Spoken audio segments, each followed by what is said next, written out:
Yo, peace, peace, peace, peace, peace. First of all, y'all, if y'all can hear me right now, could y'all type in some nines?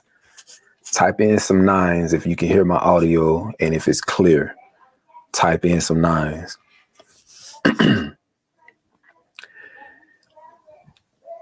We may be experiencing a little bit of lag, but that's all good. Okay. Cool, cool, cool. It's pretty responsive. First of all, peace, love, and light to you all. I don't want to be rude. I just want to ask, how are you all doing on this evening, this wonderful evening?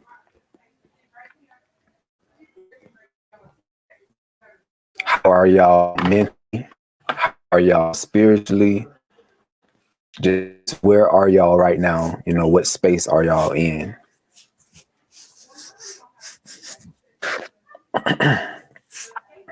Before we get into this live, just want to check on y'all and see how y'all doing. I'm doing good, feeling a lot better. I wouldn't say that I'm 100%. I would say that I'm probably somewhere around 97, 98. But I'm thinking tomorrow I'll be good. I'll be good. I've been having a little bit of what they call it, the dry cough or whatever. Other than that, I've been feeling good. No more fatigue. Body's not aching. I feel good. So all praises to the Most High for that. Magnificent, blessed, peace and blessings. We are doing okay. Been in the spirit and elevation all day. That's what's up. That's what's up. Leveled, and you'll get back to 100. Yes, sir. I'm good, bro. Thanks for asking. Okay, y'all. So I don't need to waste no time going into this.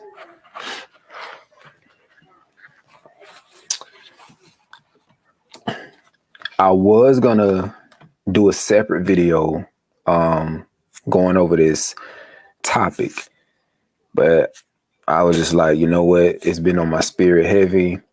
Why not go live with it?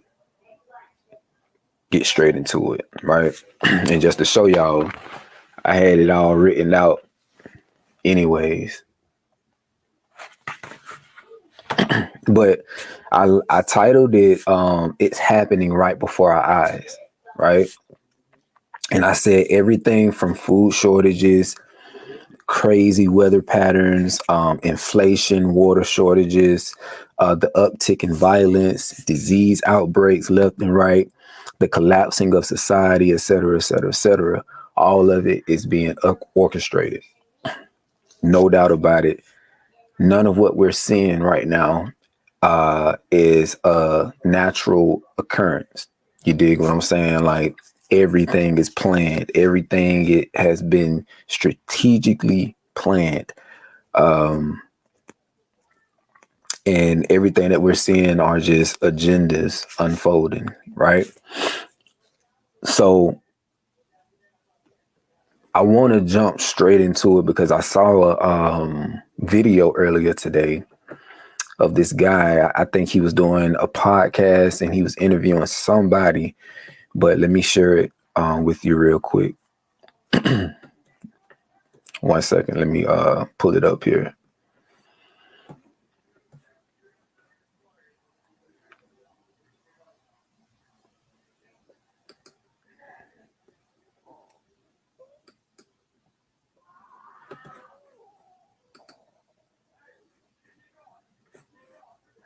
Are you serious right now?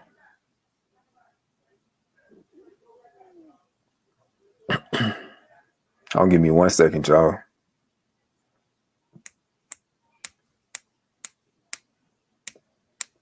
Kia, shalom, sis. Shalom, shalom. How you feeling?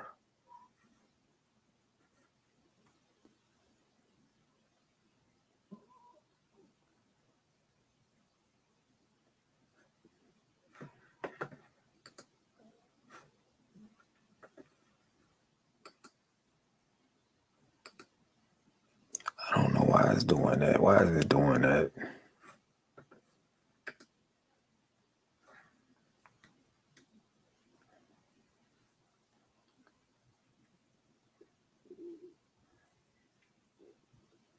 Okay, so let's do this one more time. Y'all let me know if y'all see the screen.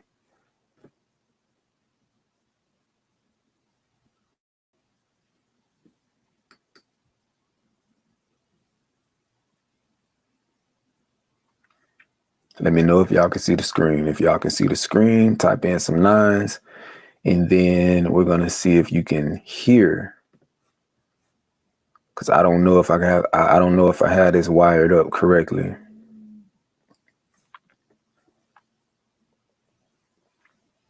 All right. Now I'm gonna try to play it and see if it's playing right. Hey guys, it's Matt in Exile, and today I got a video for you. It has Mark Moss, and he's doing an interview on a podcast. Can y'all hear that?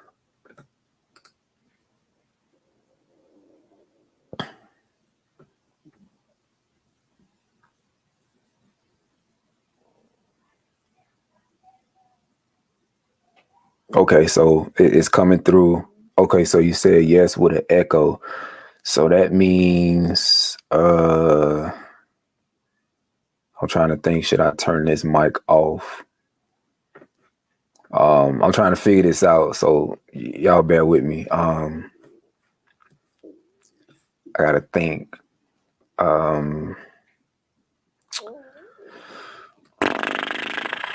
Let's see.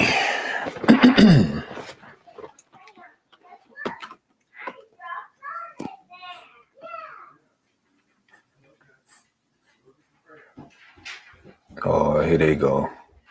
They finna come up here with all this noise.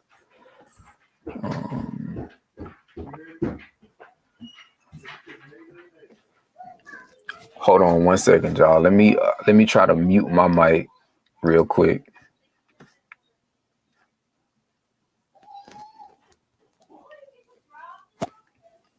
Hold on.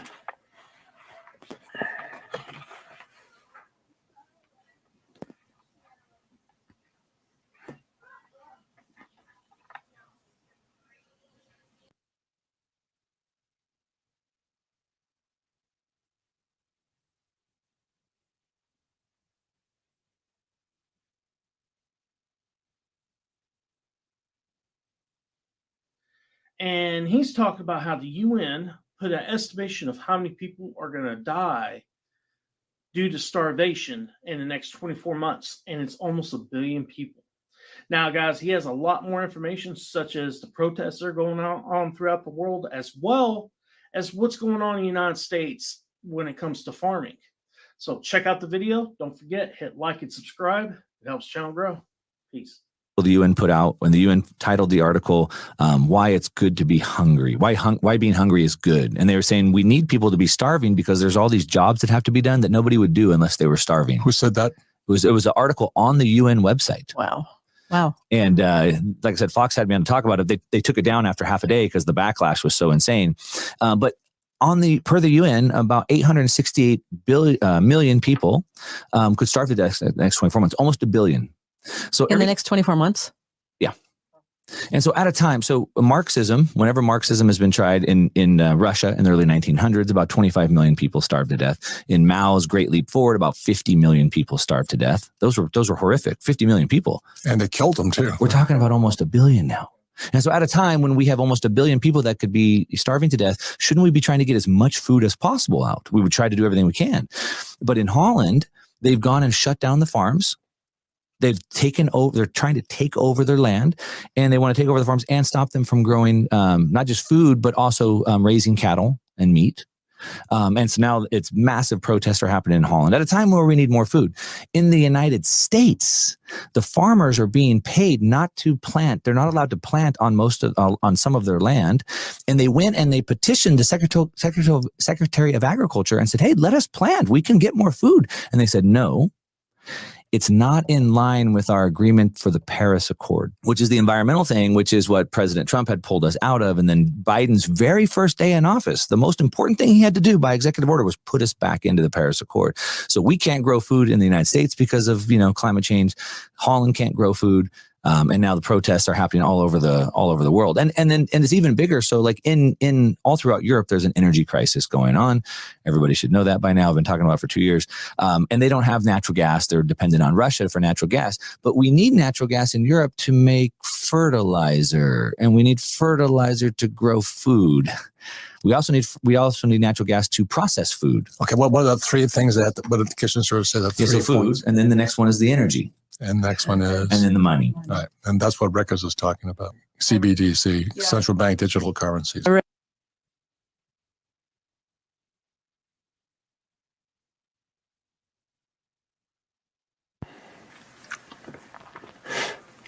right. Can y'all hear me now?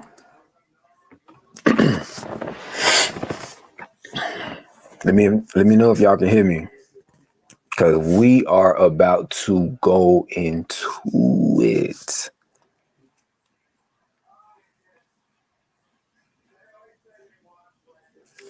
We are about to go into it.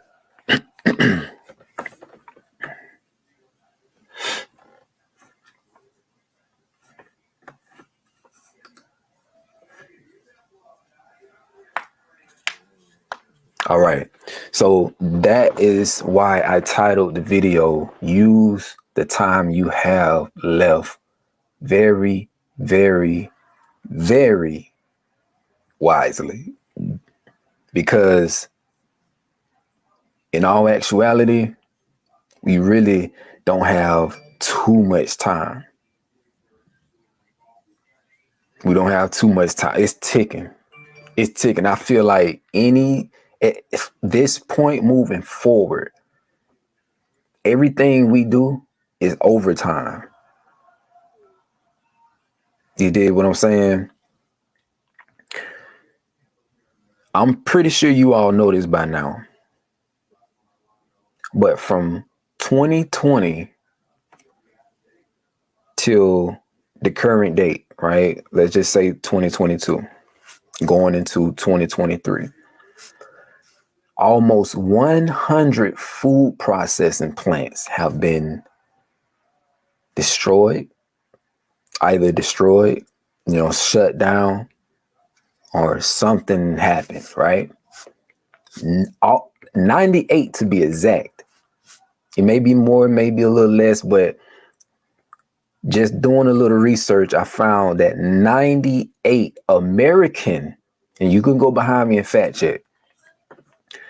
Let's take a look at this and touch on it a little bit, right?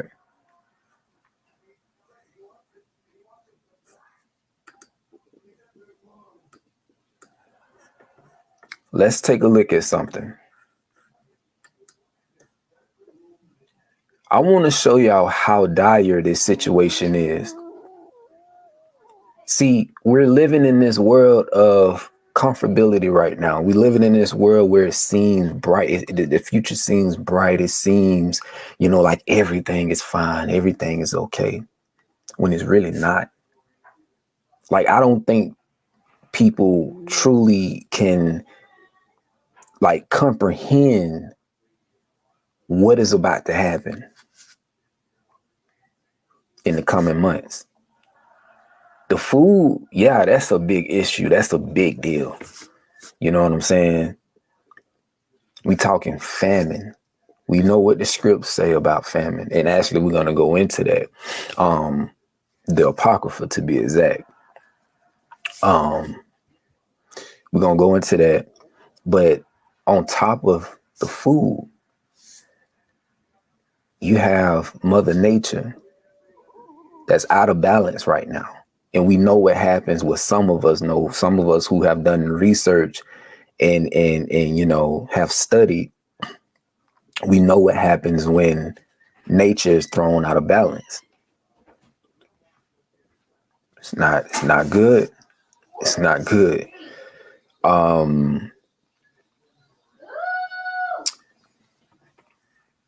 What was I saying? I lost my train of thought. Okay, so let me show you this right here. Let me show you this. Babe, I'm on live, just letting you know. Oh, sorry. Okay. All right. Let's take a look at this right here.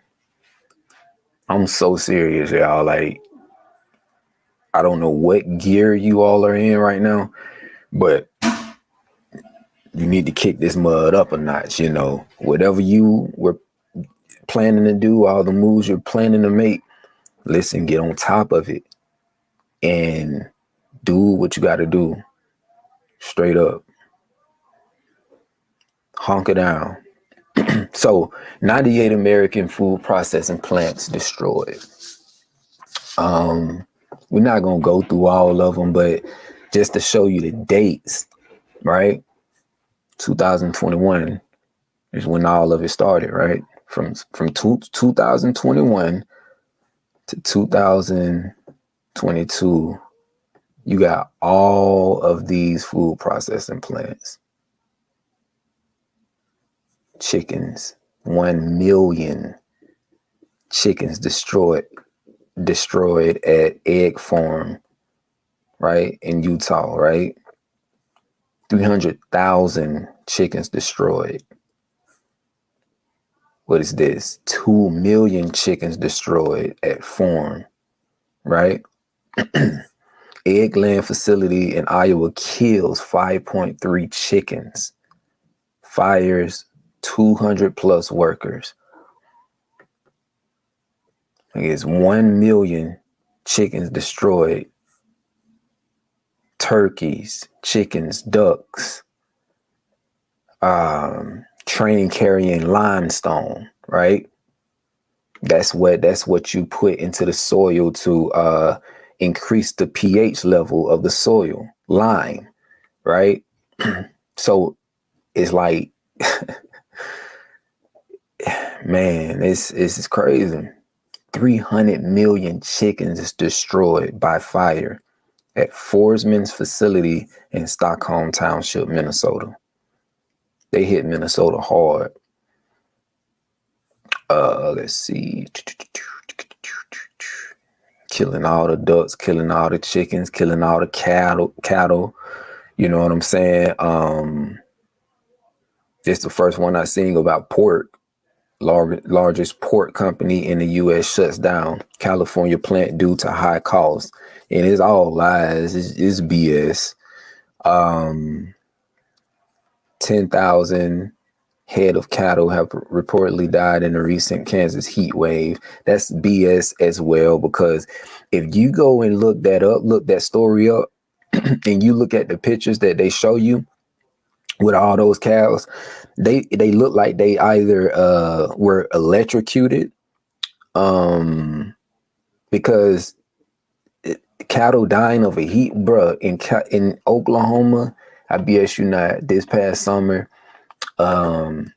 it was like I think it got up to like 112 degrees. That was insane, right? I remember we went out that day driving around, to through the fields, through the the back roads and everything, where all the farms and all that is at. So we passed by all these farms and cows out there. What they did was they were just in the ponds, chilling in the ponds. I ain't seen not one animal out there dead, and it was 100+ degree weather, for almost 2 months.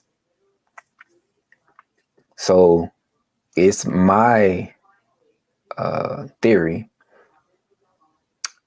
I believe that they're purposely, intentionally harming these animals. And it's sad, man. It's sad. It's sad. With inflation at 40-year highs, this is devastating news. What is going on in America today? And that's just in America. We haven't even touched on what's going on in China. We haven't even talked about the massive animal die-offs in all these other countries. It's not just America, right? I'm talking about animals are dying everywhere, and the numbers are just insane. And I'm gonna tell y'all something. That's one of the reasons why the earth is in the situation that it's in right now, because all the animals are dying. Animals play a huge part, if not the hugest part, in the ecosystem. You don't got no animals, you feel me? It's like,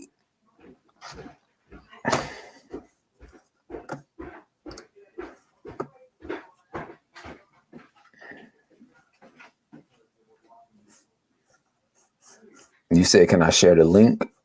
1 second.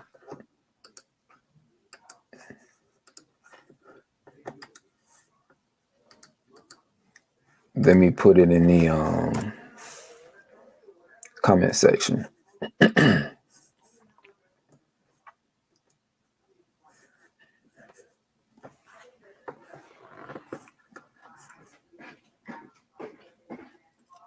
So one of the solutions. So if anybody was to ask me what's the solution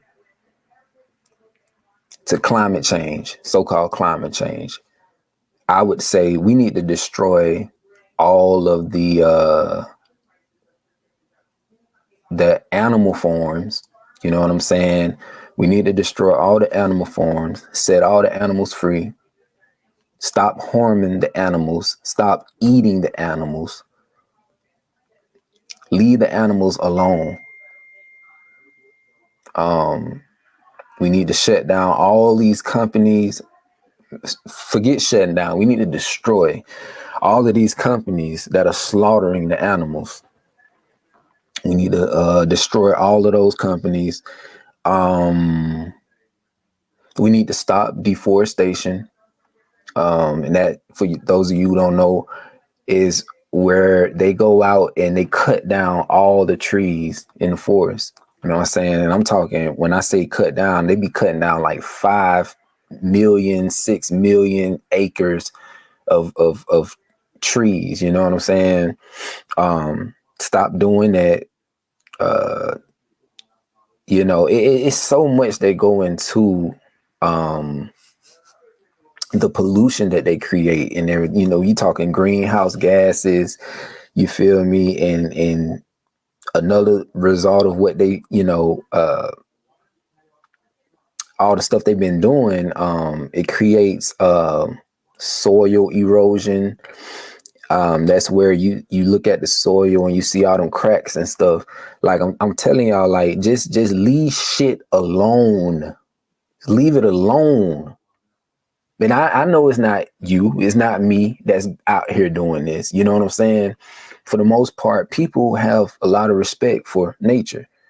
You know, it ain't your average people like myself and you that's going out here, you know, destroying, messing up the ecosystem. It's these corporations, these greedy, evil, you know, psychotic people who are in control, who owns all of these corporations. You know what I'm saying? Business.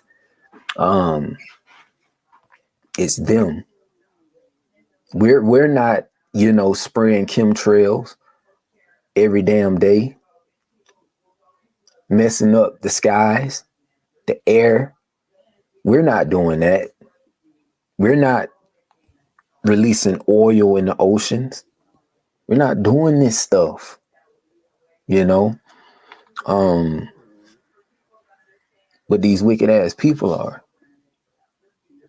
And I don't even believe that they are people. They're not human. They can't feel. They don't have emotions. They don't have no light within them. You know, no empathy. They don't have no regard for life. And that's what the earth is missing. It's like they're sucking the life out of the earth. Look around you. Look at the people. It's like the people, you know, same thing with them. They're sucking the life out of the people. Because people are the same way. You notice. It's like love versus hate. It's like people are becoming like the people that's in control. You know? And we talking years and years of programming, years and years of conditioning. You know, I look at my people right now and I can't help but to say we're so disconnected. We're so disconnected from nature. It's sad. It's so sad. It's so sad. But pay attention to what's going on. So you have 98 American food processing plants that have been destroyed, right? And people are just walking around acting like everything's normal, like everything's okay. Not me. See, in the back of my head, regardless of what I'm doing in my life, I know I'm keeping up with stuff, you know? I'm keeping up with stuff. Now, although this stuff, I know this stuff is going on, I don't allow this stuff to, you know, throw me off my hustle, throw me off my game, you know, because I know that I have stuff I need to do, I need to take care of. So with all of this in the back of my mind, you know, I just move accordingly. 98 American food processing plants have been destroyed. Keep that in mind. Okay? That's one thing. Now, I don't have to go on here and pull stuff up to show you what has been going on the last 2 years, right? How the government have been sending letters out to all the farmers telling them, listen, either you stop growing food, or we're going to stop with the subsidies. I think that's what it is, where the government, they pay them for different things or whatever. But yeah, that was an actual thing. That's something that really happened, where the government told them, listen, either you're going to do this or you're going to do this. And a lot of them are choosing to not grow food. So you got the farmers who are not producing like they used to. You have the food processing plants that are being destroyed. You have the, you know, the ports, right? The trading and everything like that. A lot of that is being cut off. You know, it's a disruption in that, right? All these things that's going on. And I'll be honest with you, all of this is leading to a worldwide, not just America, a worldwide famine. Worldwide famine. Now, what I would like to do is I have my apocrypha right here. And hold on one second. Let me see something. One second.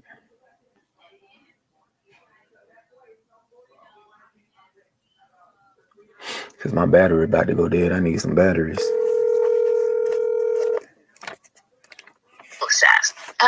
Hey, babe, can you do me a favor and give me 2 batteries, Yeah, what size? AA? Okay.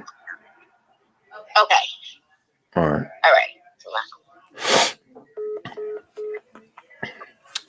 So I'm gonna where we at? I'm gonna go into second Esdras. Babe, yo. What? Oh no. I was about to say you can get them from downstairs, but I don't think they got none. it's some in the kitchen. Oh, is it? I Yeah, didn't even and know. that That's the only medicine. ones I was seeing. Okay, I get some. Hold on 1 second.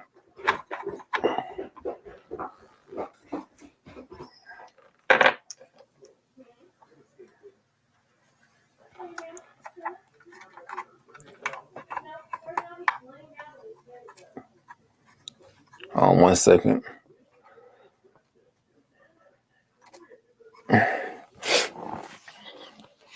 I don't know how long this battery gonna last on here. Hold on, y'all. Let me read some comments real quick. Let me get this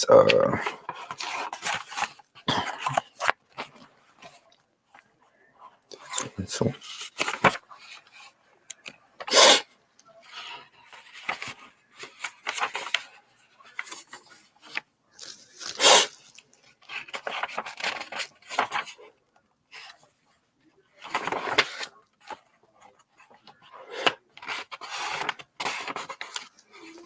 I said I was gonna read that whole thing. Okay.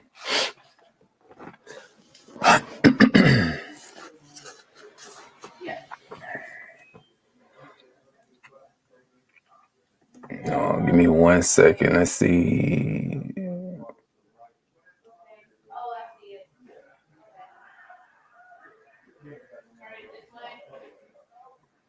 Have anyone paid attention to the earth soil cracking like in a major way? Yeah.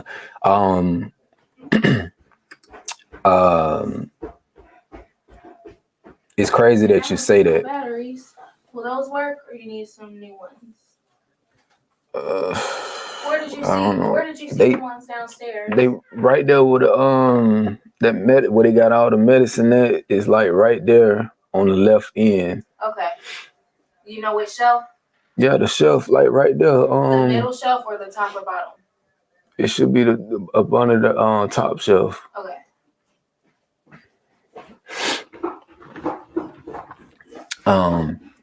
Red cup discussions. If you watch, go on Netflix and there's this documentary titled "Kiss the Ground." Kiss the Ground, and I believe I told y'all about that already. I'll take those back.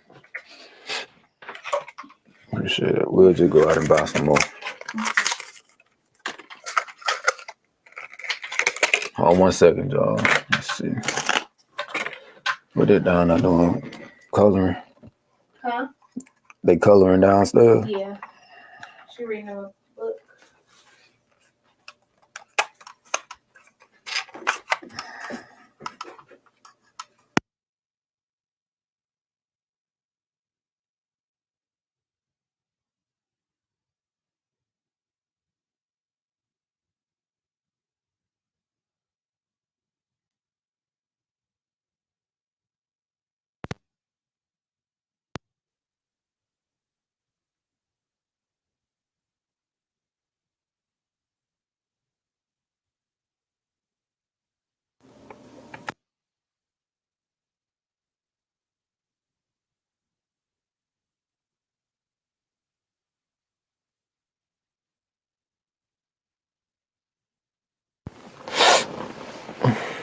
Yep.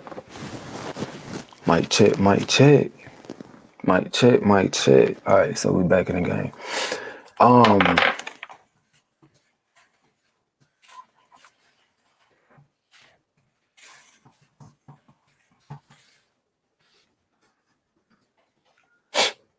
on 1 second.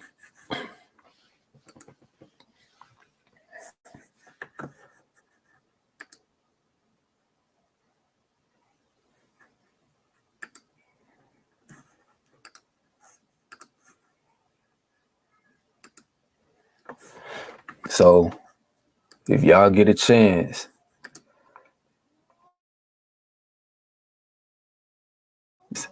go and watch this documentary. It's so good. When I say so good, it is so good. It's going to open your eyes up to a lot, to actually the problem that we're facing that a lot of people don't even know about, right? The solution is right under our feet. Watch that documentary. Also watch this one too. So watch Kiss the Ground, and then y'all should watch this one right here. Fantastic Fungi.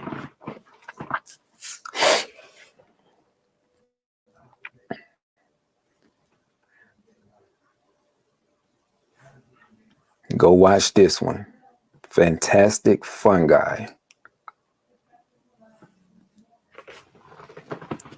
See, these documentaries are going to reveal to you how uneducated we are, how disconnected we are from Mother Earth. So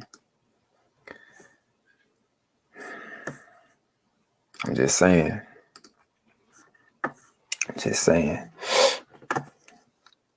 We in bad shape. Most definitely that they doing in our neighborhoods as well. What you saying only Father can make possible. The only way that's gonna happen is if the Israelites were in charge of the world. Only way that can happen is by keeping the commandments.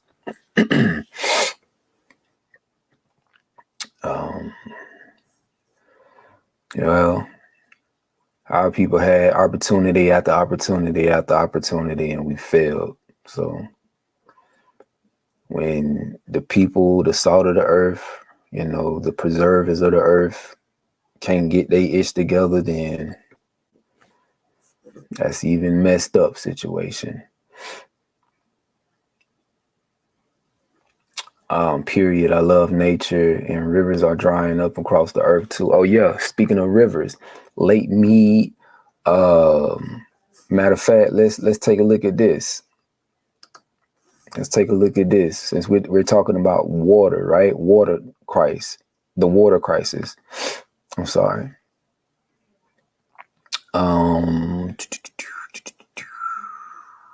Let's take a look at this right here.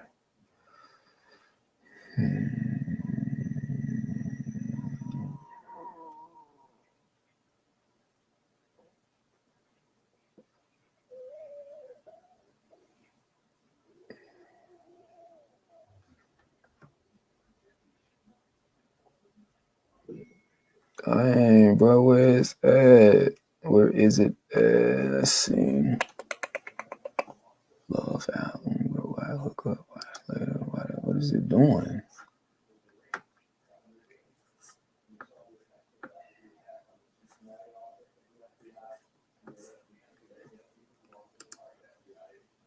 Okay, so let me hold on, give me 1 second. 1 second.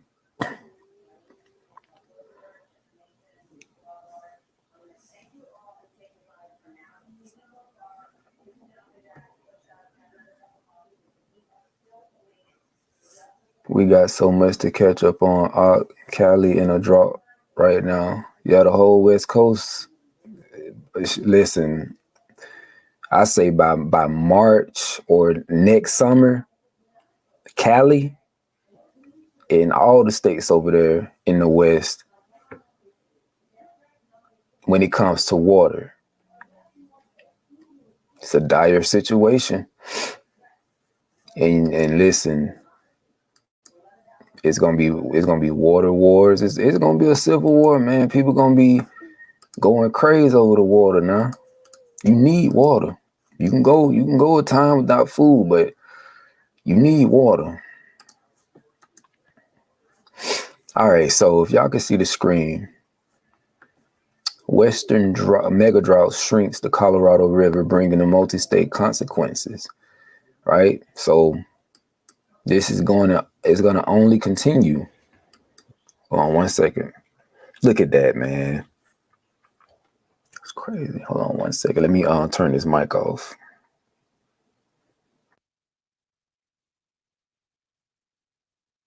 The boundless beauty of the Colorado River stretches far beyond what first appears surface deep.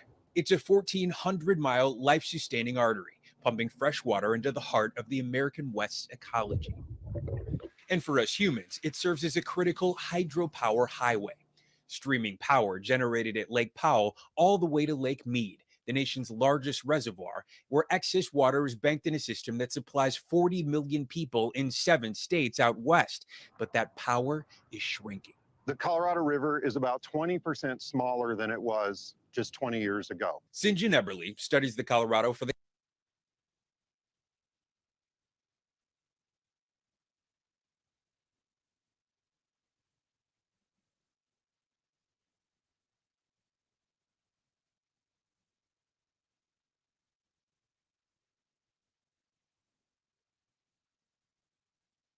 conservation organization American Rivers. 3 of the top 10 largest cities in the nation all get their water from the Colorado River. So that's an amazing amount of impact on a system that's literally getting smaller. Smaller and weaker.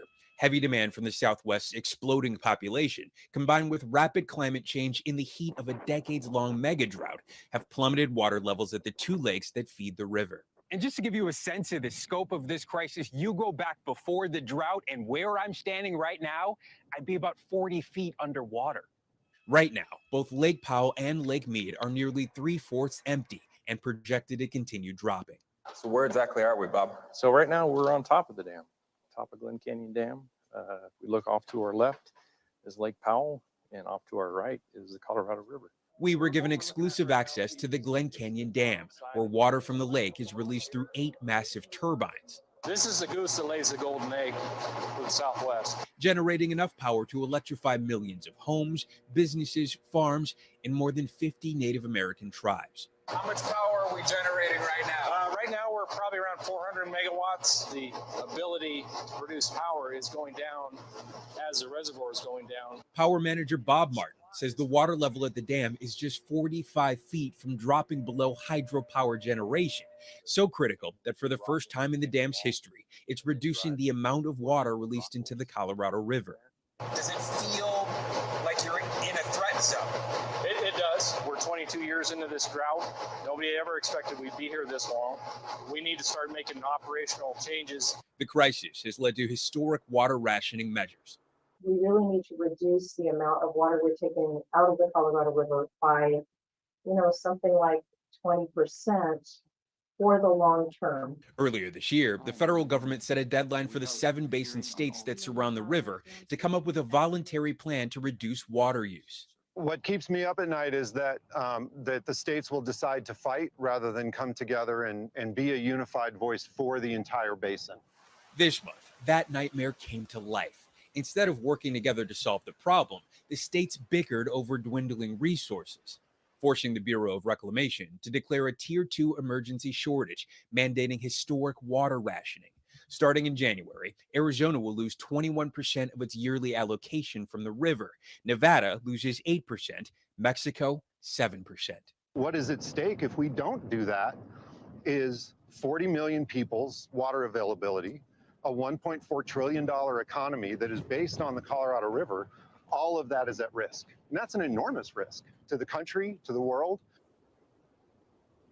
High above, very little in this world rivals the awe-inspiring splendor of the Grand Canyon.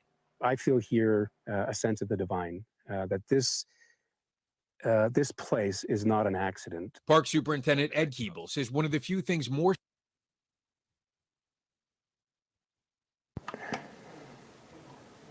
Those of us who have been doing our research, we know the truth about the Grand Canyon. We know what that really is.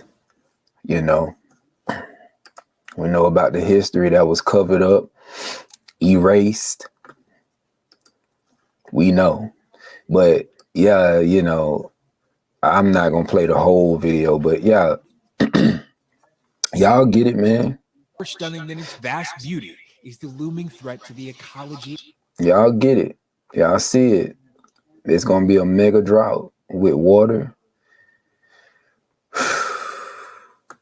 So I think all the states that uses that water from the Colorado River, California.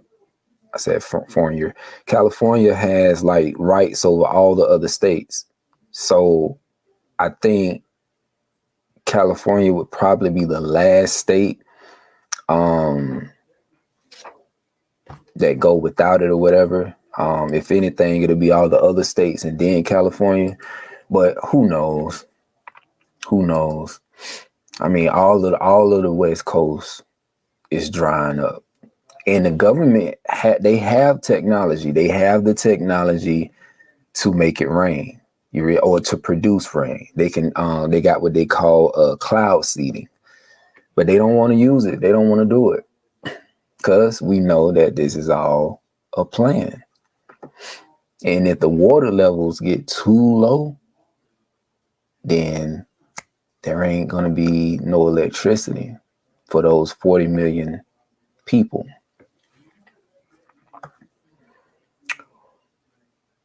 So, yeah, man. And that's just in the West Coast. You feel what I'm saying? Now, I seen this earlier today. Hold on 1 second. Let me show you this.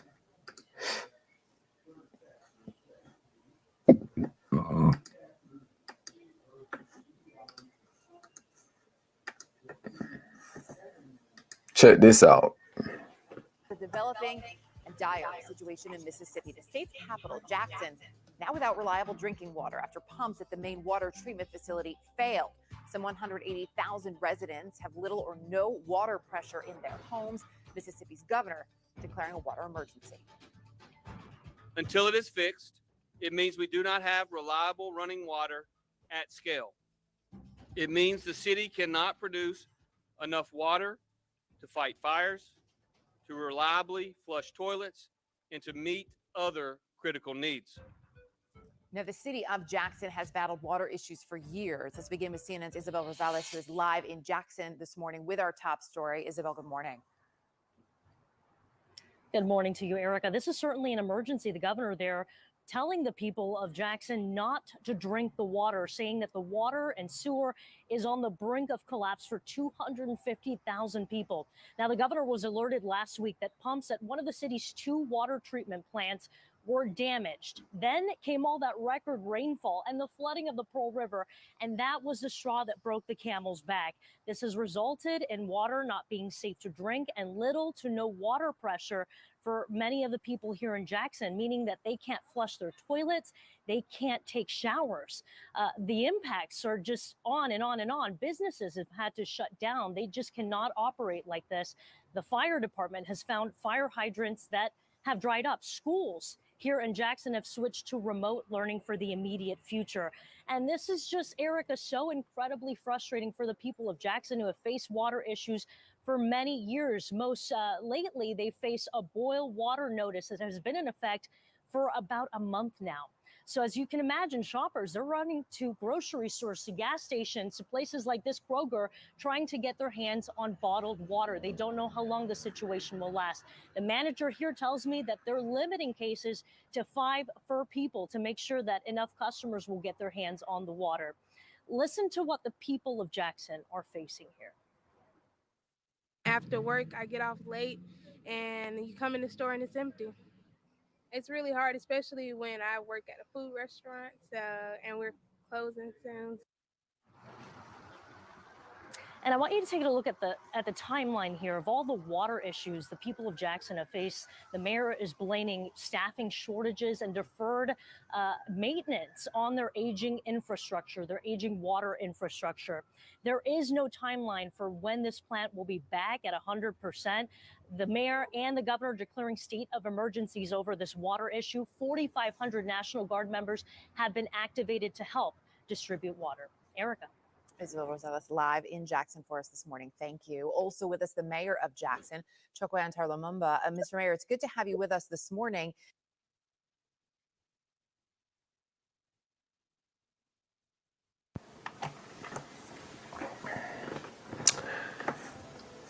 Yeah, so there's that. You said demographics, yeah.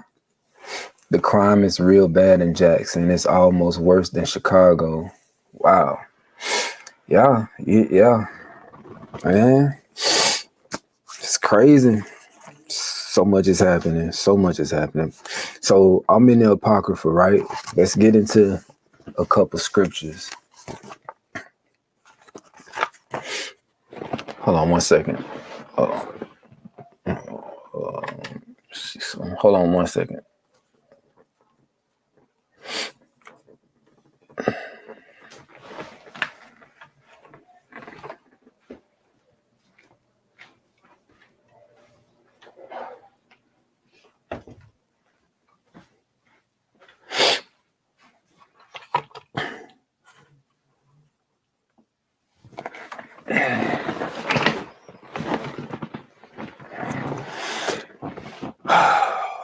Okay. So let's read a little something. I'm in chapter 6, second Ezra, chapter 6. And we're gonna start at verse 18. It said, behold, the days come that I will begin to draw nigh and to visit them that dwell upon the earth, and will begin to make inquisition of them what they be that have hurt unjustly with their unrighteousness, and when the affliction of Zion shall be fulfilled, and when the world that shall begin to vanish away, that's what it's doing, it's vanishing away, shall be finished, then will I show these tokens. The book shall be opened before the firmament, and they shall see all together. And the children of a year old shall speak with their voices. The women with child shall bring forth untimely children of 3 or 4 months old, and they shall live and be raised up.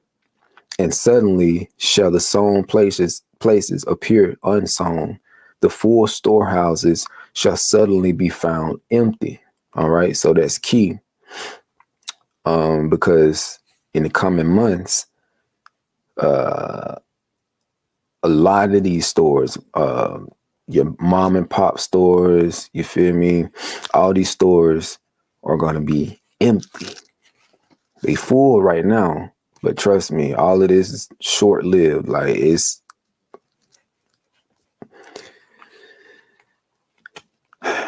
anywho, verse 23, and the trumpet shall give a sound, which when every man heareth, they shall be suddenly afraid.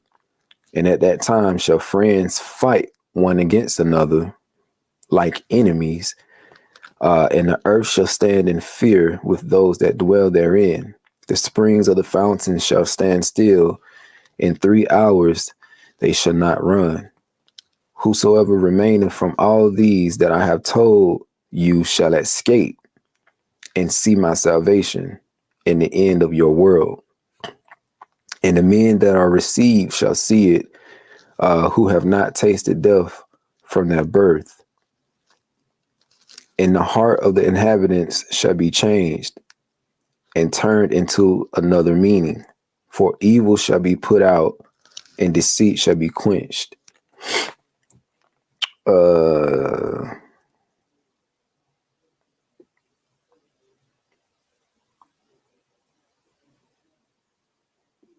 Okay. So we're going to flip over to chapter 16. We still in second Ezra, but we're going to flip over to second Ezra chapter 16. Let's see.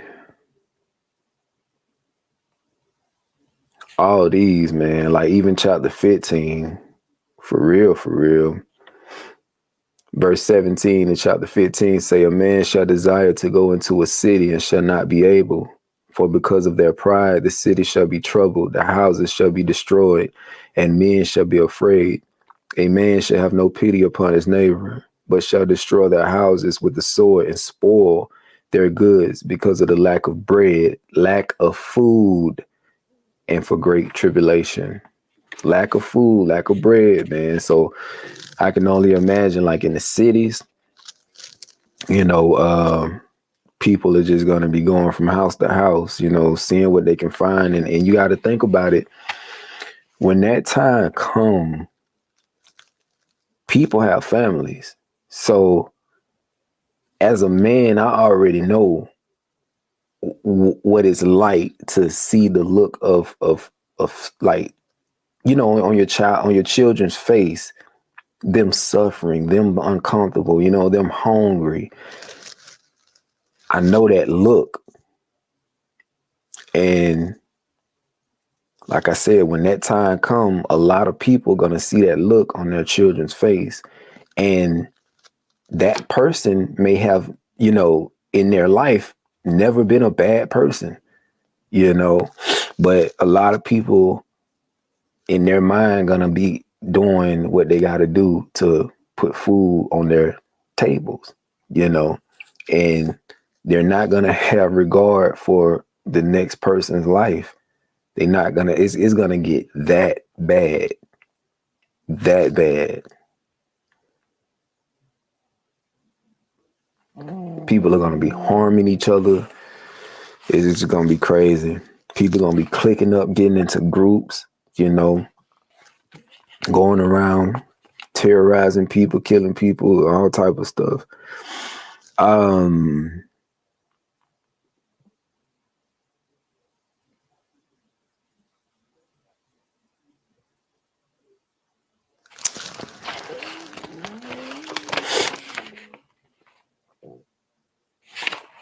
Okay, so we're in chapter 16, right?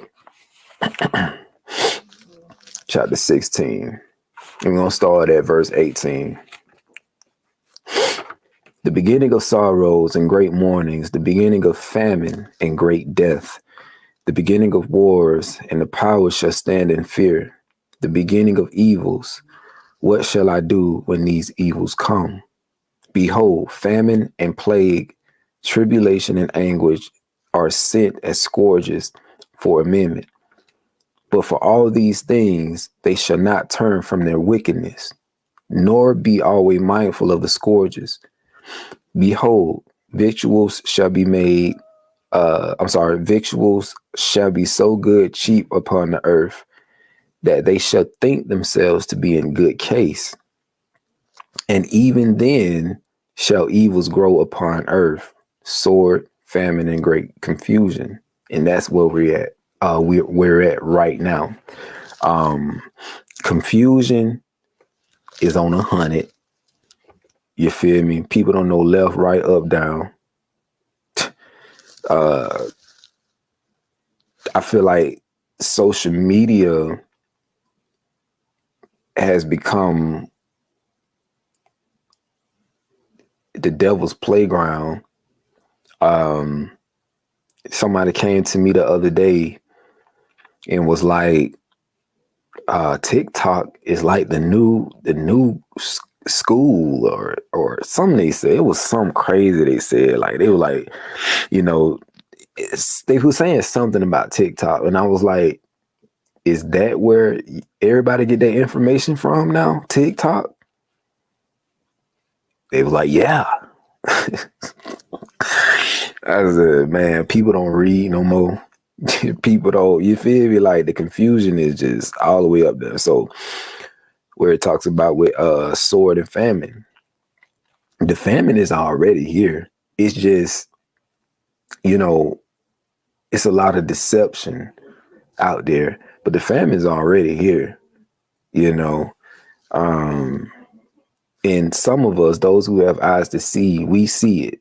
And that's why we've been making preparations. That's why we've been buying and storing, you know, and just doing what we feel in our spirit that we should be doing. You feel me? And I say this all the time. Don't let nobody make fun of you for stocking up on food, you know, preparing, doing what you feel you got to do for you and your family. Don't make nobody make you feel bad, because just like in the scriptures, you know, and if you study history, time after time after time, we see that those who prepared made it through on the other side.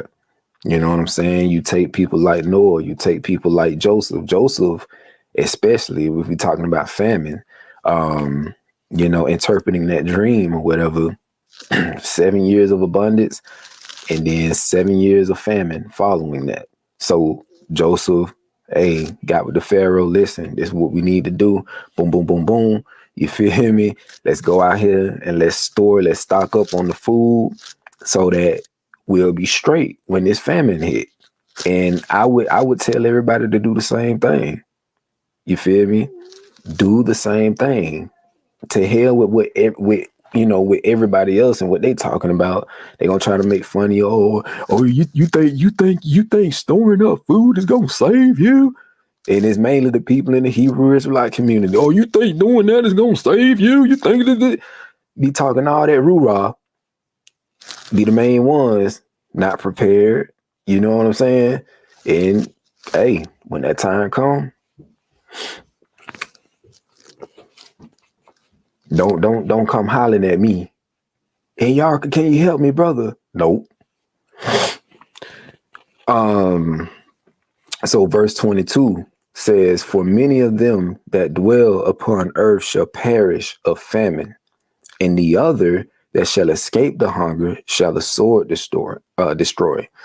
And the dead shall be cast out as dung, and there shall be no man to comfort them, for the earth shall be wasted. Notice how it says the earth shall be wasted. See, a lot of people like to put this, you know, put all this focus on America. But when you read this, it says the earth. And as I explained to y'all before, this is global, man. This thing is gonna be global. You feel me? The whole earth is drying up, especially Africa.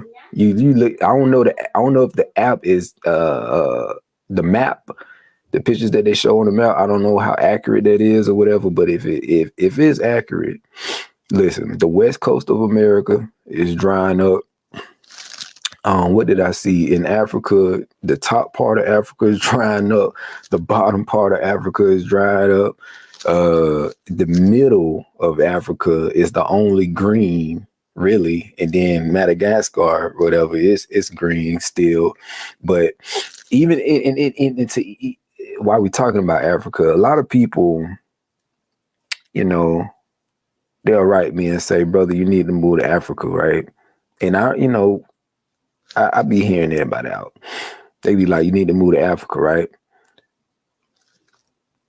You'll be safe here, right? That's what they always say.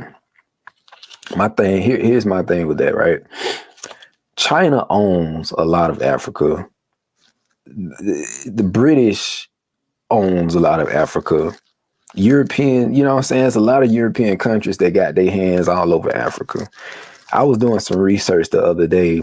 I think I was looking up who owns the fertile lands, listen to what I'm saying, the fertile lands for farming and everything like that. Who owns those lands? It ain't melanated people who owns the fertile lands. I'm talking about the rich lands. It's Europeans, Europeans that owns the most fertile parts of Africa. Europeans. You know what I'm saying? And then it went on to say that Africans own the messed up parts, you know, the not so fertile parts of Africa or whatever, you know. So it's so many things, man. It's so many things. I watched a documentary a long time ago where it talked about the atrocities and the you know, how the military of all these different countries turned on the people. The people couldn't defend themselves. And I think it was one of those documentaries it was talking about the reasons why, you know, we most countries don't allow people to have guns or weapons to defend themselves, because it's just, you know, it's crazy. It's crazy. And it was like a few countries in Africa where like the people just came, the military just came in at will and just slaughtered the people. You know, and the people didn't have no way to protect themselves, to defend themselves, you know. And like I say, it's just so many things, man. So many things with that. But this, what we're talking about right now, this famine, this water crisis, this massive animal die-off, this is worldwide. This is a global thing. So this is in the Apocrypha. I'm in 2nd Ezra chapter 16, and I think we're at verse 20. I'm gonna reread 22. For many of them that dwell upon the earth shall perish of famine, and the other that shall escape the hunger shall the sword destroy. Right, and the dead shall be casted out as dung, and there shall be no man to comfort them, for the earth shall be wasted, and the cities shall be casted down. This is why you see in every post-apocalyptic movie, whether that be World War Z, whether that be The Giver, you know, all these movies, The Maze Runner, Hunger Games, you see that before it got to that point, you feel me? All around the world, people were rising up, you know, going against the government. You're seeing protests everywhere, like a worldwide protest. And at some point, you know, the people, they felt the pressure, they started rising up. And it's gonna be the same way. Now, here shortly, I'm not gonna put a date on it, time on it, you know, but I'll say in the coming months, all those who are renting, the eviction, listen, so many people are gonna get evicted because they're gonna continue to raise the rates, and people are not going to be able to afford living in these rented houses, these apartments. So people are going to be forced to either move back in with their parents, move back in with their relatives. But some people are not even going to have that option. Some people are going to be homeless. You feel me? You feel me? So this is why over the last 3 years, I've been stressing to people that listen, you know, either buy some land, build your own house, or get a house, get some delivered out there, convert that into a home, start living in it, you know, free yourself from these utility bills, these, you know, rent, mortgage, all that. And if you can't do that, you know, try to get with friends and family who, you know, who got land. Try to get with them, you know, see if they would let you build a house on their land, you know, or get something delivered out there. I don't know. I'm solution based. I'm a solution based person. You feel me? So when we talk about solutions and what we need to do, you know, my mind be going to all these different places. And as y'all can see, I mean, even with myself, I'm a prime example. You feel me?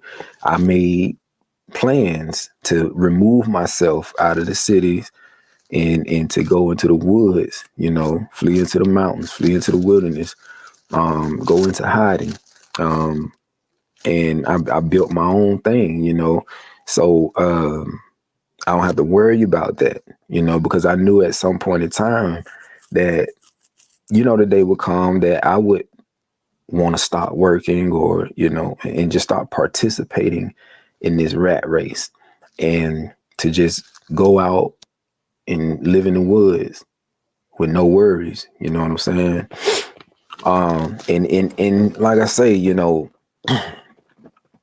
I feel like moving out into the woods would be so dope, because not only are you reconnecting with nature, not only are you independent, you know, and you know, you're increasing, you have the ability, the opportunity to increase your your farming skills.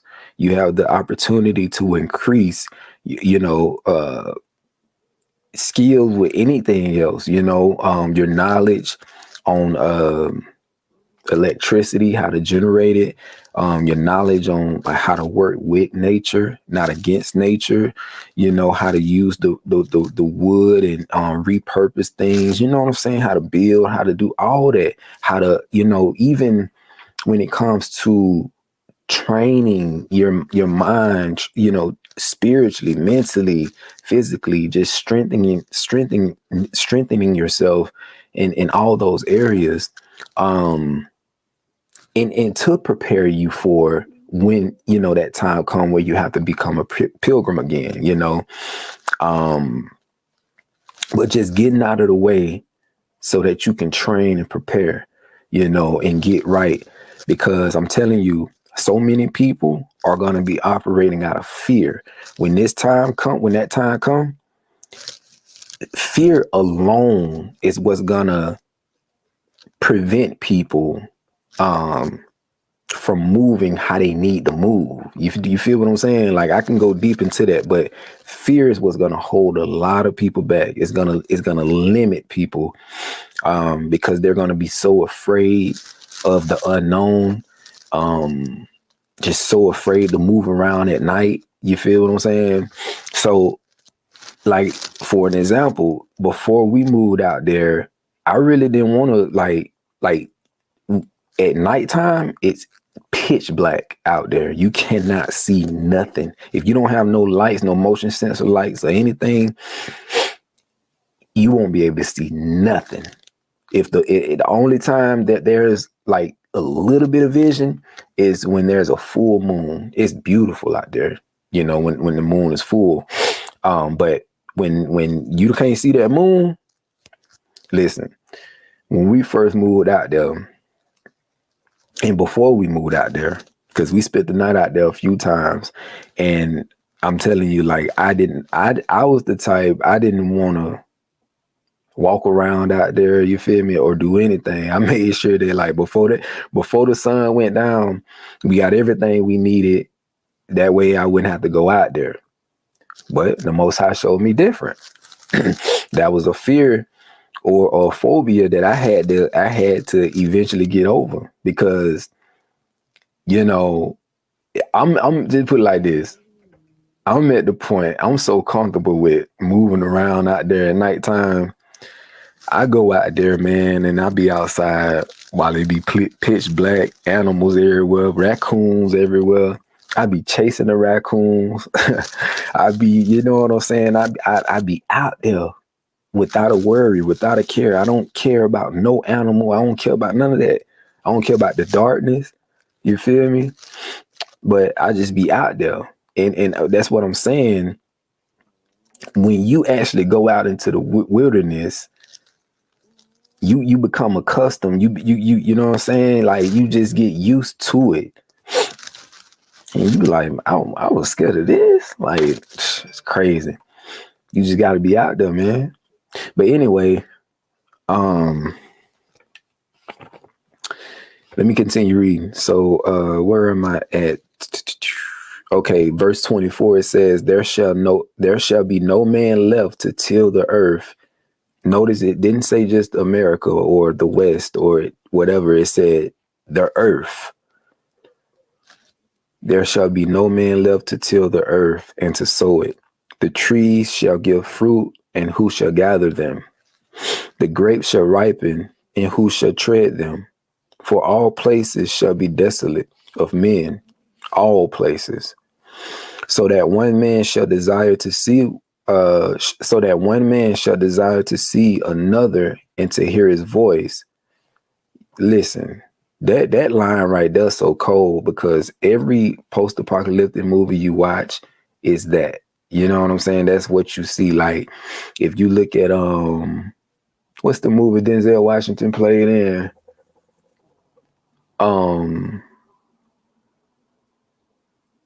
I can't think of the name of the movie. Y'all know which one I'm talking about. It's a post-apocalyptic movie that he played in. Denzel Washington. Another one that comes to mind is Z for Zachariah.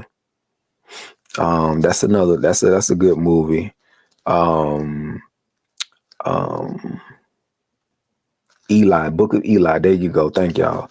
So you got the Book of Eli, you got Zifa Zechariah, you got This Is How It Ends, you have The Domestics, you have, man, it's so many movies that y'all should check out. The Walking Dead. And actually y'all should check this new, because I think The Walking Dead just started like a different series. I think it's the Tales of the Walking Dead, where they have oh boy, that he played in the very first episode. I think dang man, I'm not good with remembering people's names, but the bald head cat that played in Friday, the one that was chasing Cat Williams, I can't remember his name. But him, the very first episode, they got it for free on YouTube. Y'all can check it out. But yeah, just listening to what they talking about in that episode. You got what's the one with Will Smith? I Am Legend. It's the list is so long, man, so long.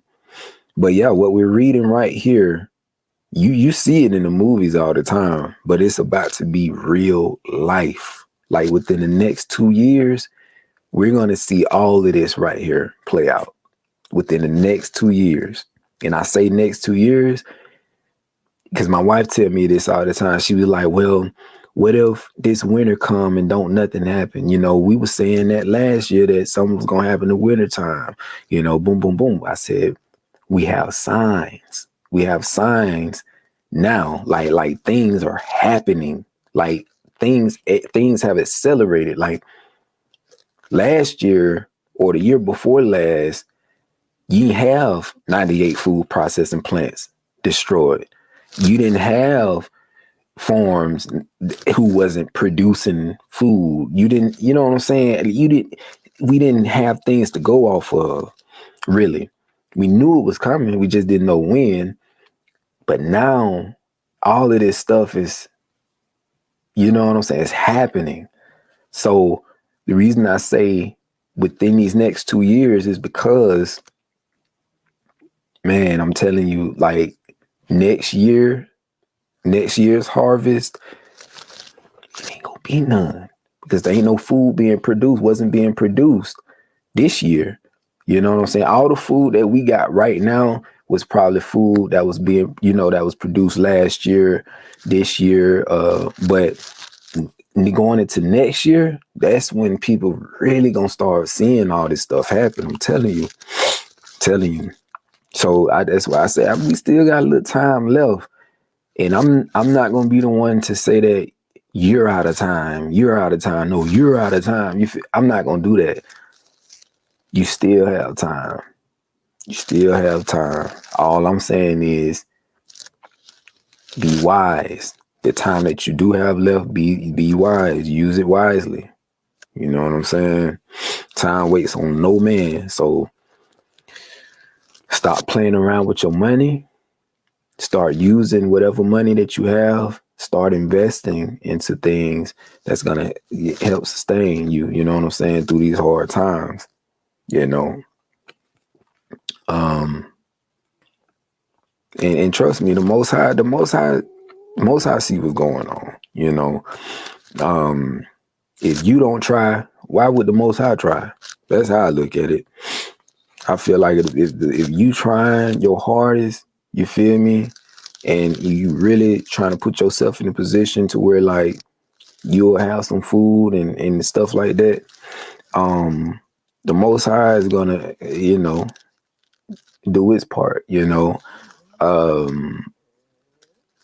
I would tell y'all this though, because how the scripts talk about, going into the wilderness a second time. Listen, if you know that to be true, if you truly believe in that, right? Then why? I don't know if you are or not, but y'all should be educating yourself on how to identify wild edibles. wild plants that grow that can be used for medicinal purposes. Y'all need to educate yourself on how to identify these things for when you do go into the wilderness. Because I tell you something, out there where we are, peep this. In our garden, we had what I thought at first were weeds just growing, right? So one day I was going in there to cut the weeds down and everything, get rid of the weeds, not even knowing that we had what you would call a horse plant. We had a lot of I think it's called a horse plant, right? And you can take your phone and pull up the app on your phone, the plant identifier. You can use that to identify plants, and it'll tell you if it's edible, if you can use it for teas or healing. You know what I'm saying? So we had what you would call a horse plant, right, inside of our garden, and they were everywhere. Shout out to the sis Micah too, man, for putting us on to that. And these are the type of people we need in a community, sisters who are connected to the earth, the sisters who just have a love for that type of stuff, it just brings another dynamic, so what I'm trying to tell y'all is that we had something called a horseweed. And when you looked it up on the thing, it said that, the indigenous peoples, our ancestors used to use that. They used to make teas with it. They used to use it as rub.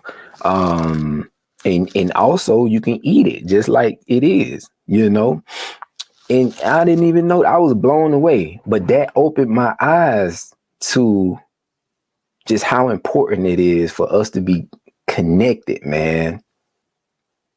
So like I said, if we going back into the wilderness, I just don't want us to be going into it blind, because I don't know if that's going to work out. I don't know. I just keep thinking about numbers, I just keep thinking about when they came out of Egypt last time, and so many of them suffered. So many of them died, and because they didn't want to change. They didn't want, the Most High was trying to wean them off. They didn't want to change, and it's gonna be the same way. It's gonna be the same way. We're gonna have some hard-headed people in the wilderness. But anyway, where we at? Verse 27. So that one man shall desire to see another and to hear his voice. For of a city shall be 10 left, and 2 of the field, which shall hide themselves in the thick groves. Shall hide themselves in the thick groves. So yes, a lot of stuff is going to be happening in this world. We know war. We know that civil war, within this country, other countries, people going to be fighting each other, killing each other, famine, on top of famine, sickness, right? People, it's going to be a massive die-off, but we ain't going to get into too much. We ain't going to get into that. But yeah, it's going to happen. It's going to happen. And through all of this, you will have some survivors. You know what I'm saying? There are going to be survivors. Now, life is going to be hard, real hard, after all of this stuff. I mean, while this stuff is going on and after, it's going to be real hard, but you are going to have survivors. I believe that. I believe it. So this says, or as when a vineyard, let me see, let me go back up. Verse 28, for of a city, there shall be 10 left, and 2 of the field, which shall hide themselves in the thick groves and in the clefts of the rocks, as in an orchard of olives upon every tree there are left 3 or 4 olives. Or as when a vineyard is gathered, there are left some clusters of them that diligently seek through the vineyard. Even so, in those days, there shall be 3 or 4 left by them that search their houses with the sword. And the earth shall be laid waste, and the fields thereof shall wax old, and her ways and all her paths shall grow full of thorns, because no man shall travel there through. The virgins shall mourn, having no bridegrooms. Man, so hold on. The women shall mourn, having no husbands. Their daughters shall mourn, having no helpers. In the wars shall their bridegrooms be destroyed, and their husbands shall perish of famine. So so if you can just in your mind, right, paint a picture of verse 33 through 34. Just imagine how that is going to look. Why you think in the scripts in Matthew it says, woe be unto the women with child?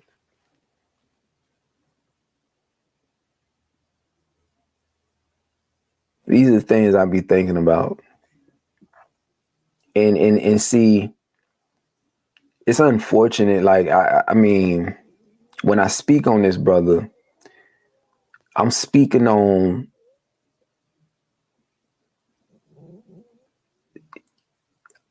let me try to get my words right. I'm speaking on the positive impact that he had on the community, right? I'm talking about Kevin Samuels, the brother that passed away from a heart attack. Now, I feel like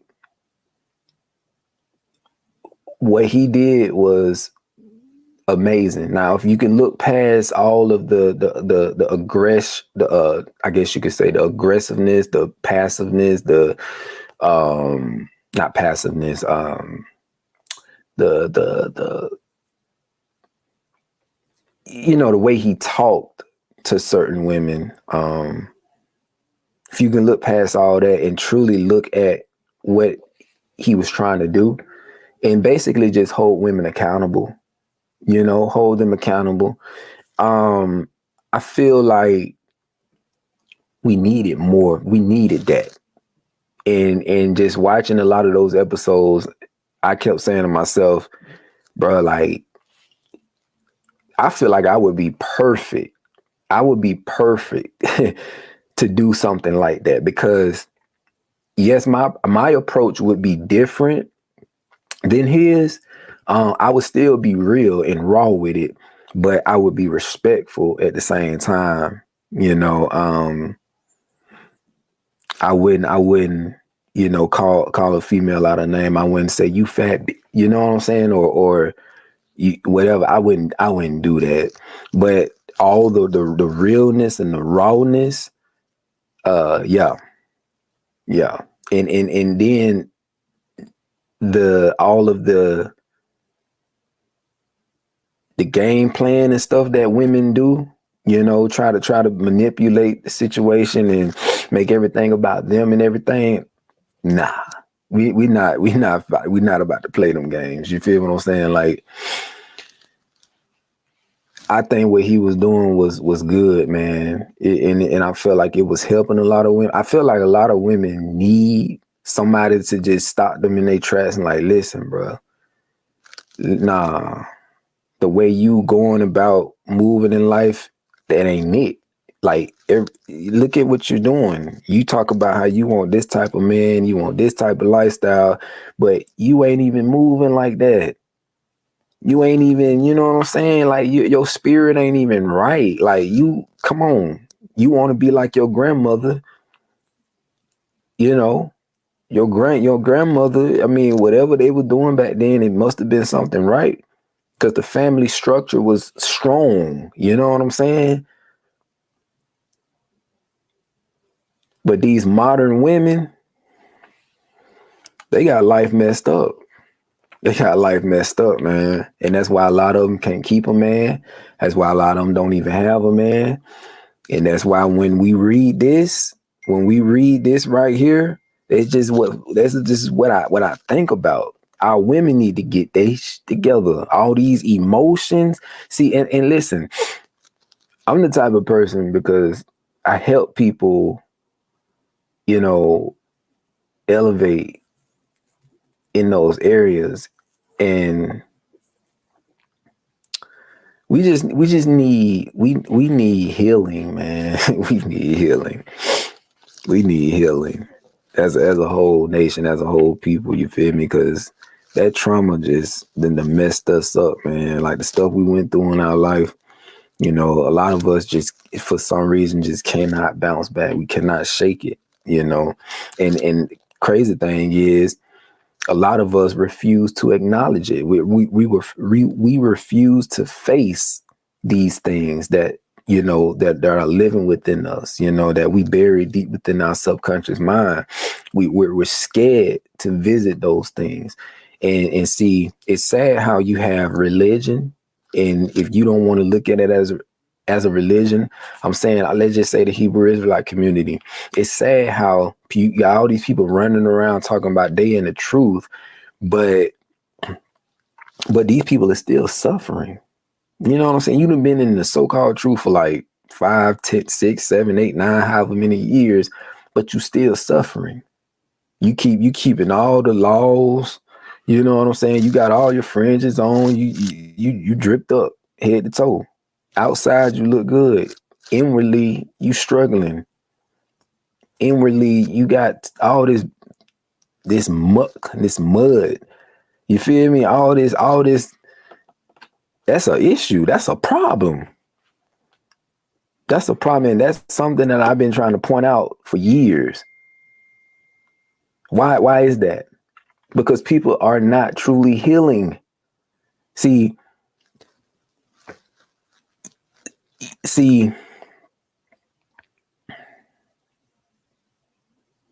if the question that should be asked is, okay, we got the scriptures. We know what the scriptures say. The Bible has a lot of good in it when it comes to, what you should do, how you should move in different situations. You know what I'm saying? Like how you should respond to certain situations, whatever, right? Tell you how you should move and all that. Proverbs, Ecclesiastes, Sirach, these are some bomb records. And then even, you read the stories, it's a lot that you can learn from. But even with all of that, people are still struggling internally. So the question that should be asked is, how do we go about healing from the inside out? And see, for the last 3 or 4 years, this is why I've been doing so much research on metaphysics.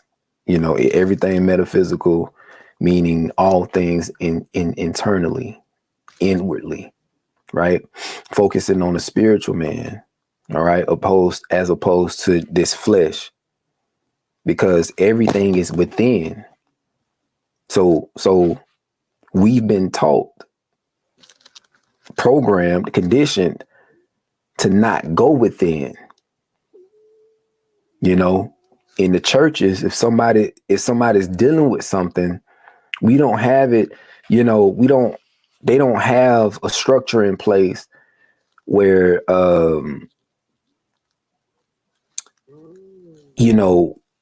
where they have sessions, on helping a person or guiding a person, coaching a person through these traumas that they experience. You know what I'm saying?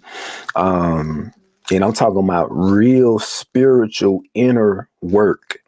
We ain't talking about none of that BS, you know what I'm saying? All that, them theatrics and none of that ish you see on TV, on the internet. We talking about real deal having sessions, you know what I'm saying? Healing sessions. Like touching people, not like that, but you know what I'm saying? We just don't have things in place to help people deal with things internally. Because like I said, we've been taught that everything is evil. all the things like meditation, I'm talking about real meditation, man. I'm talking about real meditation. I'm talking about breath work, all these things, man. We can get into that, but solutions. I'm giving you solutions. Giving you solutions. I know what we need to do. I know what steps we need to take. But people have to stop being closed-minded. People have to stop being scared.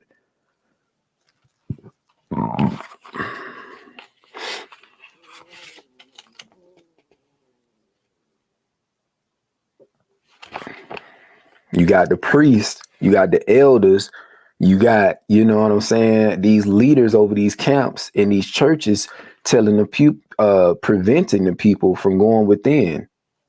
And they won't even go in within themselves. They hold the keys to the kingdom, you know what I'm saying, but they won't let nobody in.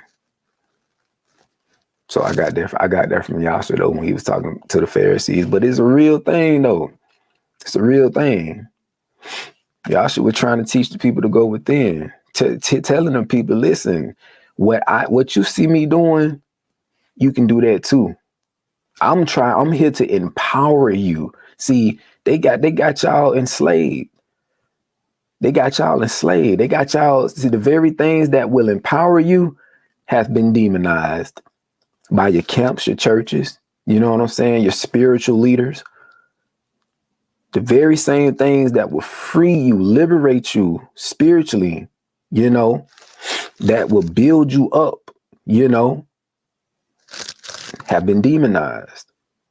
So that's why I put together presents. I need to get back on it, but I've been doing, I did presentations in the past. People think everything is evil, but they lack understanding. They just lack understanding, But anyway, yeah. So, and the earth shall be laid waste in the fields thereof. This verse 32 shall wax old in her ways, and all her paths shall grow full of thorns, because no man shall travel there through. The virgins shall mourn, having no bridegrooms. The women shall mourn, having no husbands. Their daughters shall mourn, having no helpers. In the wars shall their bridegrooms be destroyed, and their husbands shall perish with famine. Hear now these things and understand them, you servants of the Most High. And behold, the word of the Most High, receive it. Believe not the gods of whom the Most High spake. Behold, the plagues draw nigh and are not slack.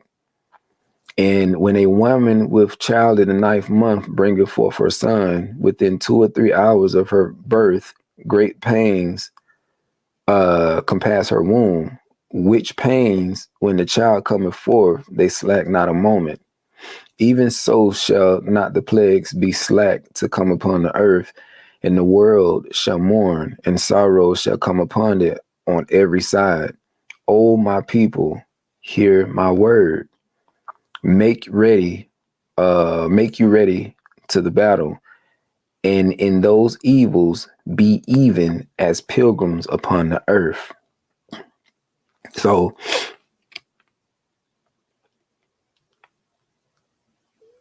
okay. Skipping down to verse, I got all these highlighted. Skipping down to verse 46. For strangers shall reap their fruits and spoil their goods, overthrow their houses, and take their children captives. For in captivity and famine shall they get children. And then if you skip over here to verse 70, for there shall be in every place and in the next city a great insurrection upon those that fear the Most High. They shall be like madmen, sparing none, but still spoiling and destroying those that fear the Most High. For they shall waste and take away their goods and cast them out of their houses. Then shall they be known who are my chosen, and they shall be tried as the gold in the fire.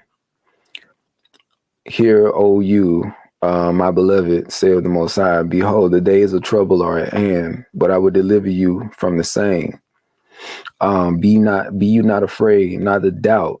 See, be not afraid and don't doubt. Why? Because fear is a devil, is a demon.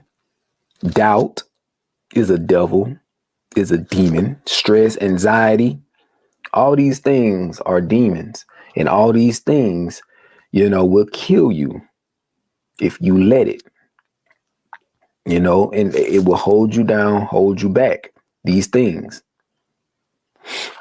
So that's why I tell y'all in every video at the end, I tell y'all to work on yourselves.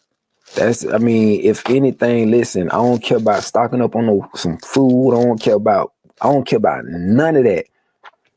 You got to make sure you right, man. Within, y'all got to make sure you right, because it doesn't matter if you do all that stuff. It doesn't matter if you try to flee to Africa or you try to flee into another country or whatever. If you're not right within, you ain't gonna win. You're gonna, whatever problems that you were having, they're gonna follow you. All that doubt, that fear, all of that is gonna follow you. So this is why I tell y'all over and over and over. I know I say things over and over, but I be trying to tell y'all to work on yourself. That should be your first priority. Work on yourself.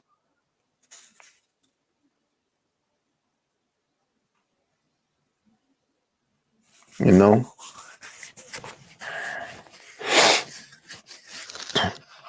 only safe, listen, this whole world, there's nowhere safe that you can really try to flee to.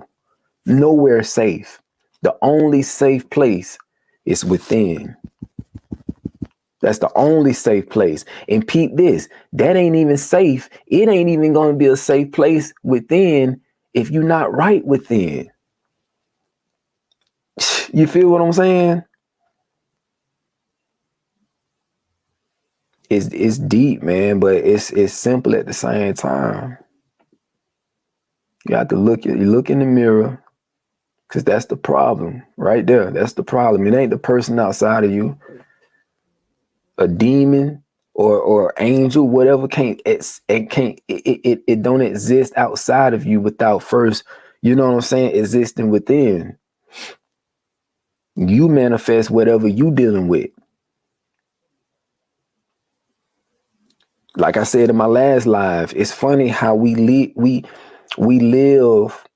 You got all these people living in this world, right? In this realm. But we're not all experiencing the same things. We're experiencing different realities. It's like you got a parallel universe, like different universes. We all have a universe, you know what I'm saying, that we're in. It's like my world, in my world, I may be dealing with peace, love, harmony, but the person that's sitting right next to me could be experiencing hell. You feel what I'm saying? That's how crazy. That's how I be looking at it. That's how I be looking at it. Like everybody, like I'm upstairs right now, and earlier today I was looking outside in the window. I was looking out the window, and I was looking at the neighbors across the street. And the lady, she was distraught. She wasn't talking. It was so crazy. She wasn't talking to nobody, but she was angry. She was just looked like she was leaving the house to go somewhere, but she was just angry. Just slammed the car door. But I'm sitting to myself and I'm thinking, like, dang, I wonder what her world looked like. You know what I'm saying? I wonder what she is going through in her world.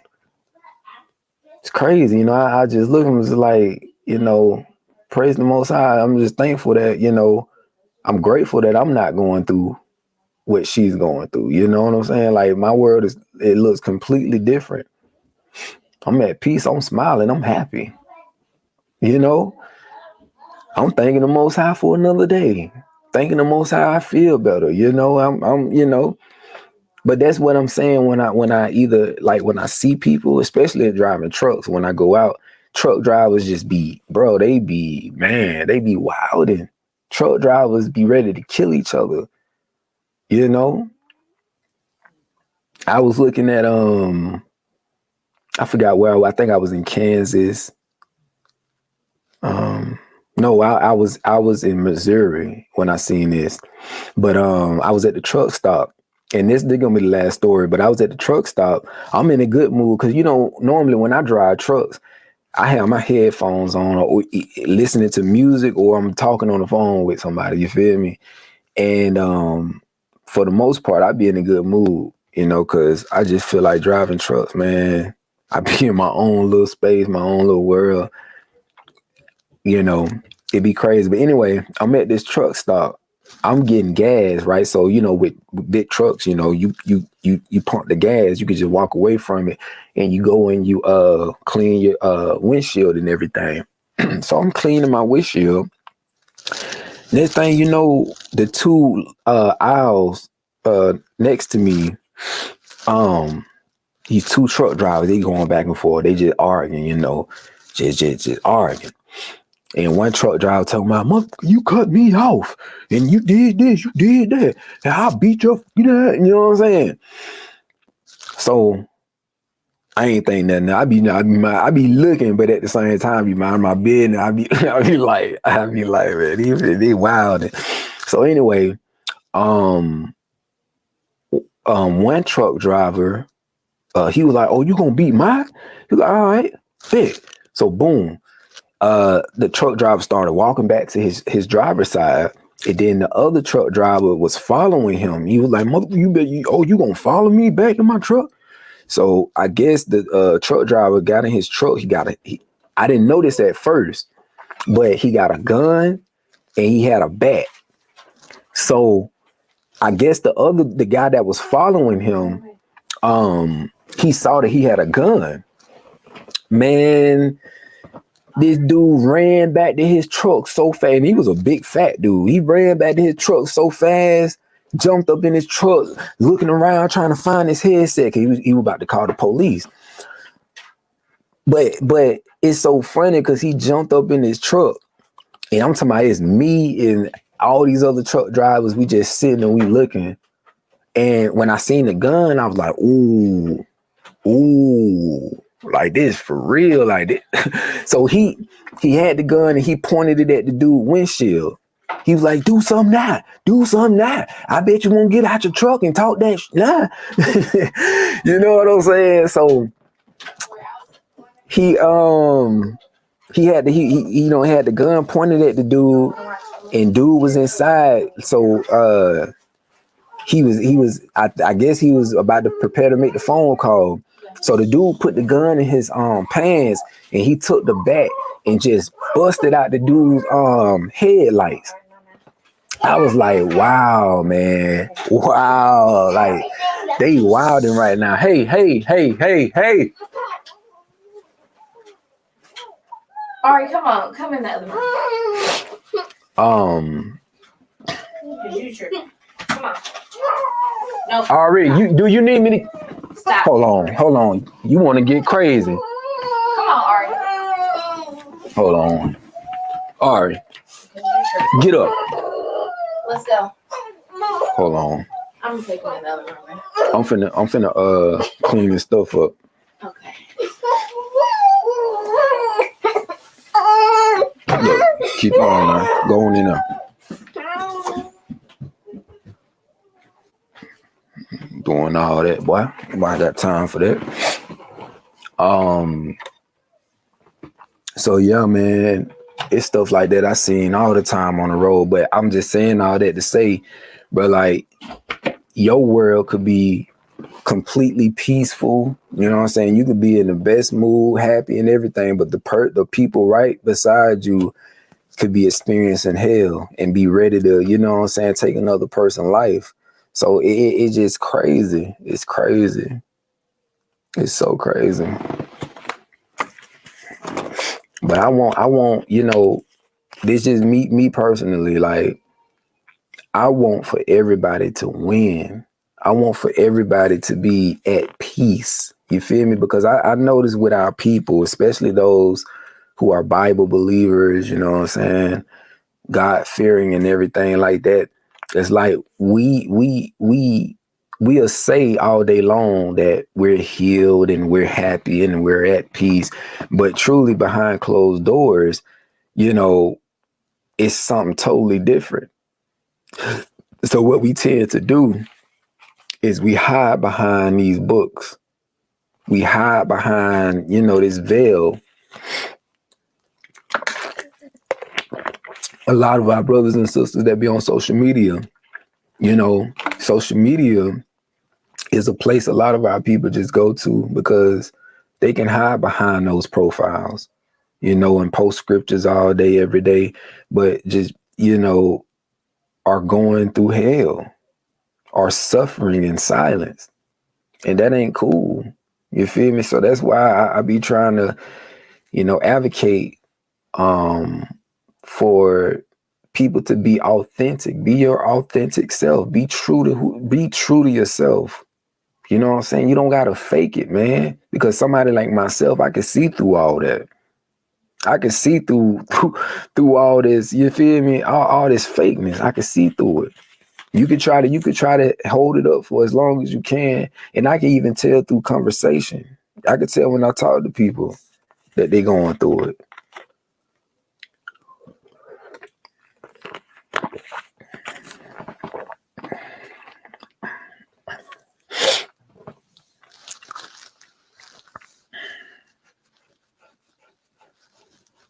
So, yeah, man. I don't know, y'all. I'm not gonna sit up here and like going back to the famine and everything. We know that these things are in the beginning stages. You know, it's the calm before the storm. I know I made plenty of music, blowing the trumpets, you know, just being a watchman like I am. And, you know I haven't been on here a lot, going live, making videos, talking about all these things because, I mean, it's evident. It's everywhere. You hear it everywhere, you know. I'm pretty sure y'all follow people on YouTube. I'm pretty sure y'all, those of you who on Instagram and Facebook, you know, they post the same stuff. If one person posts something, it's gonna spread like wildfire. You feel me? So I'm pretty sure y'all seeing the same things everybody else seeing. So that's the reason why I don't speak on this stuff often. You know, I just feel like it's just I've been saying these same things for years. You know, going all the way back to 2012. You know, been speaking about this stuff, saying that, listen, the day is coming where you're going to see this and this and this and that, right? So I honestly feel like, you know, all this, I mean, that's cool.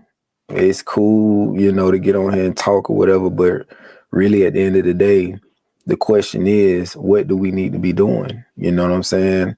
Where do we go from here?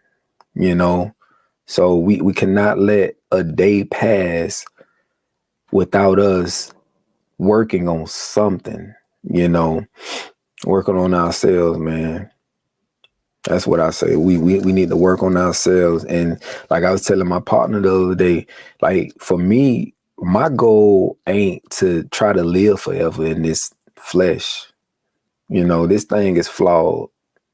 You know what I'm saying? Like me personally, just with all the meditations and prayers that I've done, I know that this ain't it. This ain't it. Like the journey doesn't end when you pass from this flesh. You know, the journey does not end. Like if you read the Apocrypha, it talks about how, you know what I'm saying, there are other worlds, you know, other realities, other realms or whatever, right? So like right now, you know, we're in the third, it's what, the 3D, third dimensional. there's so many different planes of existence, you know. So yeah, I really don't feel like this is it. I just feel like this is a test, and you know, I don't know if we're sent here. I don't know if we choose to come here for whatever reason, you know. But I know a lot of us, you know, even before we were born, we were chosen, you know, to be a light and to carry out certain, you know what I'm saying, certain missions and things of that nature. And you know, the question you got to ask yourself is who am I gonna be, you know, in this story, and this, you know, what is my purpose for even coming here, being here, you know. So I feel like you know, we here to make a change. We here to make a difference. You know, it may not impact the whole world, but I damn sure know that it impacts somebody's life. You know, y'all don't even understand, man. Like, yeah, with the music, as I said before, is very powerful, and it has impacted many. You know what I'm saying? And I can only speak for my music, but I just know that off my music alone, you know, people have heard it and started asking questions. You know what I'm saying? It led them down this path of just wanting to know more and just wanting to do better, you know. So it's a blessing. It's such a blessing to have these gifts, you know, being able to write music and express what I'm going through, what I've been through, you know, the things that have helped me.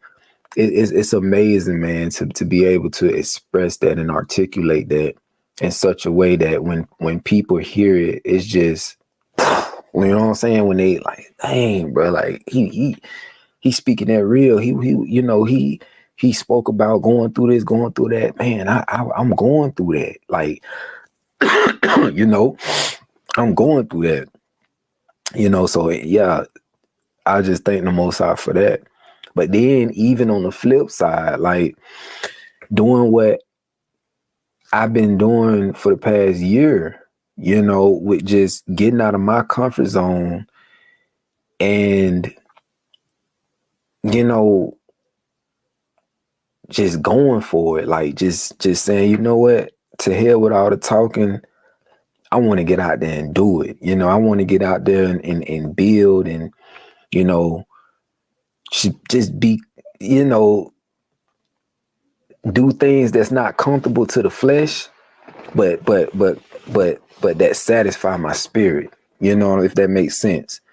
Now I like building. I ain't gonna lie, I like building. But what I'm saying is, you know, that's just something I had never done before. You know, I had no knowledge on tools and what to use, how to use, but I took every day to learn. And I told y'all this before in the past. I was like, listen, if that's the life that you feel like you're gonna live, then why not take this time to learn about that lifestyle? You know what I'm saying? Get more familiar with it, more comfortable with it. You know what I'm saying?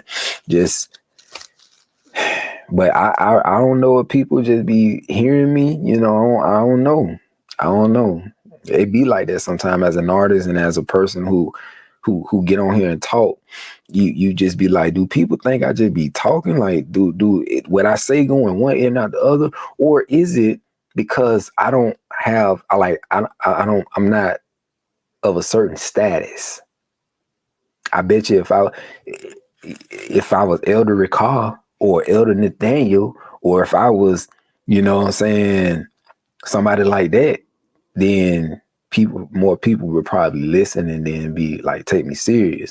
But because I'm, you know, I ain't nobody outside of, I know y'all look at me like, oh, some of y'all may look at me like, oh, he this, he that. I'm just a normal person, you know what I'm saying? I'm a normal person. I'm an introvert. I really don't like talking to people like that. But, you know, I'm always going outside of my comfort zone. So I don't have a problem with talking to people or being around people or anything like that. I enjoy it, but at the same time, I enjoy my personal space. You know, I enjoy, you know, being alone. I like that. But, you know, I put myself out there, put my life out there for people to see and for people to, you know, to know that I don't just be talking. Like I really be doing what I say. You know what I'm saying? And I just believe in being a stand-up guy. You know, and hope that people it can, you know, I don't know what I'm trying to say, but I just be hoping that can rub off on people, you know.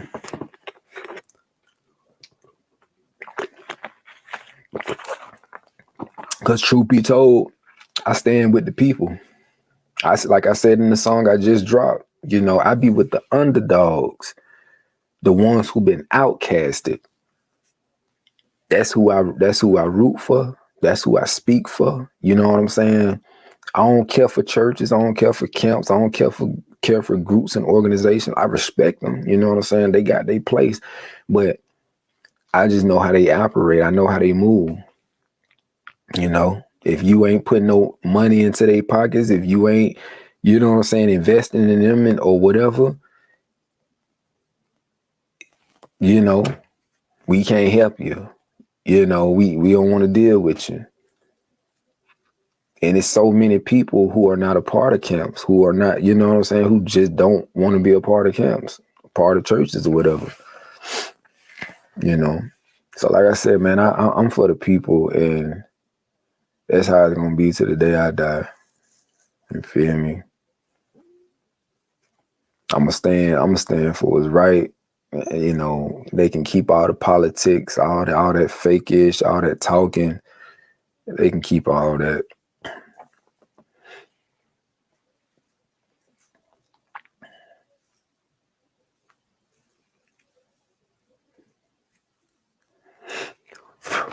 But yeah, man, what time is it, bro? It's 11:40. Wow. Wow. Let me read some of these comments. But yeah, how y'all feeling though? I know it's getting late. How y'all feeling?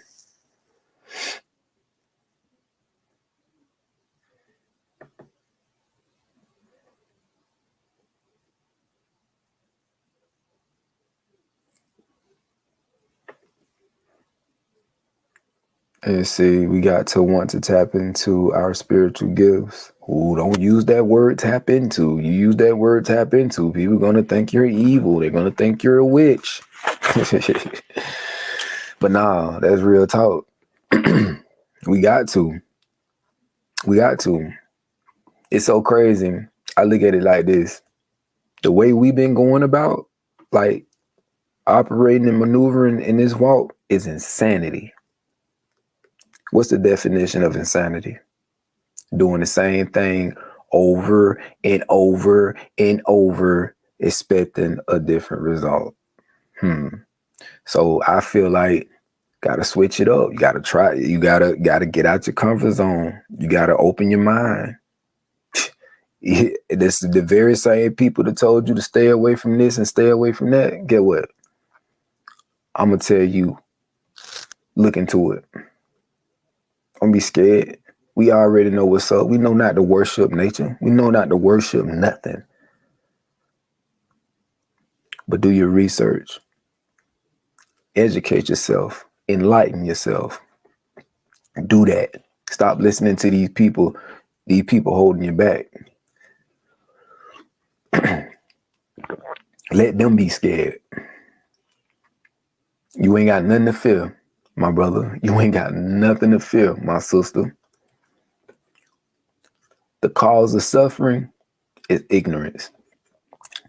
I'm telling you, the cause of our suffering is ignorance. We are destroyed for a lack of knowledge. We don't know shit. I'm just being honest. And it's a reason why. All your leaders, they don't want you to elevate. Because if you elevate, you're gonna begin to question them. If you elevate, it's the same thing with the Christian church. It's the same. Listen, man. Listen. You're gonna become a rebel. you listen. Yeah.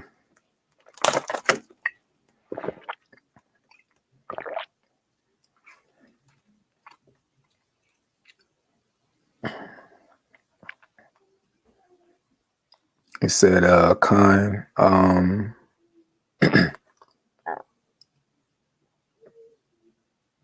I feel we create and set certain karma to go on the right path. Finna call it a night.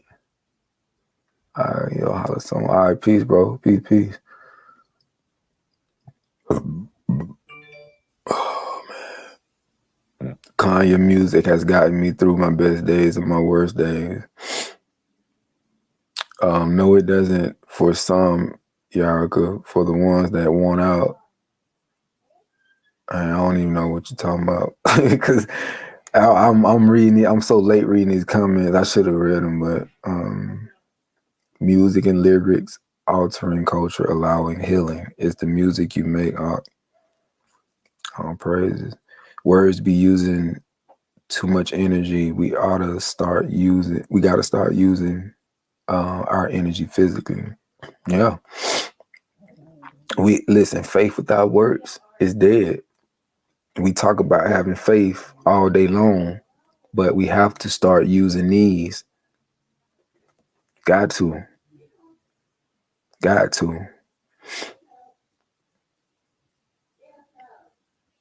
I left out your culture. What you mean? My culture. What that mean? This was a very edifying lesson. I am full. All praises. Blessed. Just got off work and listening. What's good, bro?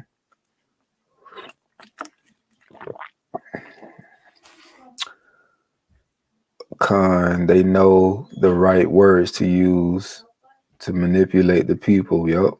That's all they be doing. Manipulating. The first step is the hardest one to take. Yup. But you gotta take it. Praise the Most High of Israel. My eyes are open to the games. Khan, shalom, brother. You stay encouraged in these last days. I agree with what you said when it comes to the number one prep one can do is prep the spirit to meet the Most High in peace and hear well done. The time is now. Have you read the Oasfi? Yup, I did. I didn't finish reading it, but I have read most of it. But it's just like the script, you feel me? I got to get back in it and refresh my mind on it, because I think, man, the Oasfi, I think I looked in that years ago. Years ago. Woke and brainwashed. Yeah. Yeah. A lot of brothers and sisters don't even realize that they left the Christian church just to jump right back into another crazy situation. But it's levels to it, though. You know, it's levels to it. I want to partnership. I have hands to heal through massage. Through message. Through massage. That's right? Massage, mind, and all. Matthew 15:14. Let them alone. They be blind leaders of the blind, and if the blind lead the blind, both shall fall into a ditch. Yep. And ultimately, that's what's going to happen. You know, I feel like if our brothers and sisters had proper training, I'm talking about spiritual, mind, body, and soul. If they had the proper teachers, the proper like therapy sessions, and you know, Man, I know it'll be a different outcome. I know that like where people are right now, that it's just they'll be on another level, on another level. But people don't listen. They're not trying to listen. People got their minds made up. We this community is is very narcissistic in a sense. I can't help you if you don't believe the same way I believe. Or if I don't run my household the way you run your household, we can't coexist. Um, our people, they think they know it all. I'm talking about these in camps and stuff, just in general. They think they know it all. They think they got life figured out. You understand me? But they don't. A lot of them, they know scripture like the back of their hand, but they don't know how to grow their own food. They know scripture like the back of their hand, but they don't have any trades. They don't have any skills outside of, reading and memorizing scriptures and stuff like that. And I'm not, like I said, I'm not talking about everybody. I'm just speaking in general. There's just a lot of people are like this, yeah, it's just,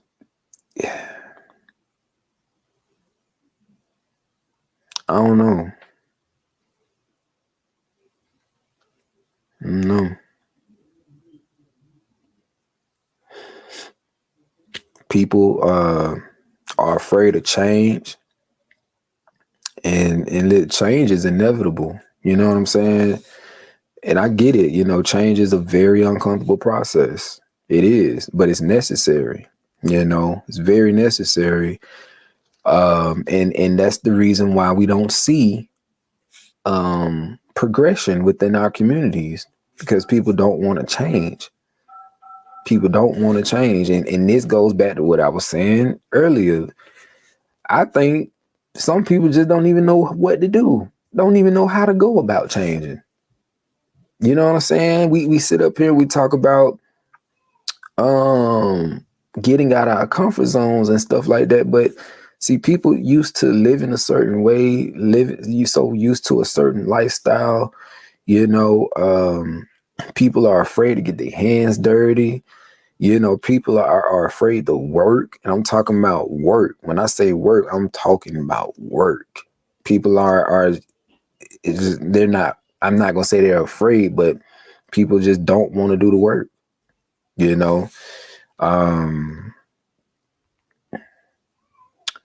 So we have to put ourselves in such, environments. We have to put ourselves in uncomfortable environments. And I did the same thing. Like I said, I'm a prime example. I put myself in an uncomfortable environment. We had raw undeveloped land that you take your average person, melanated brother, take him out there, show him, and like, man, and it's like I said, my visions are so crazy, like the ideas that I be having.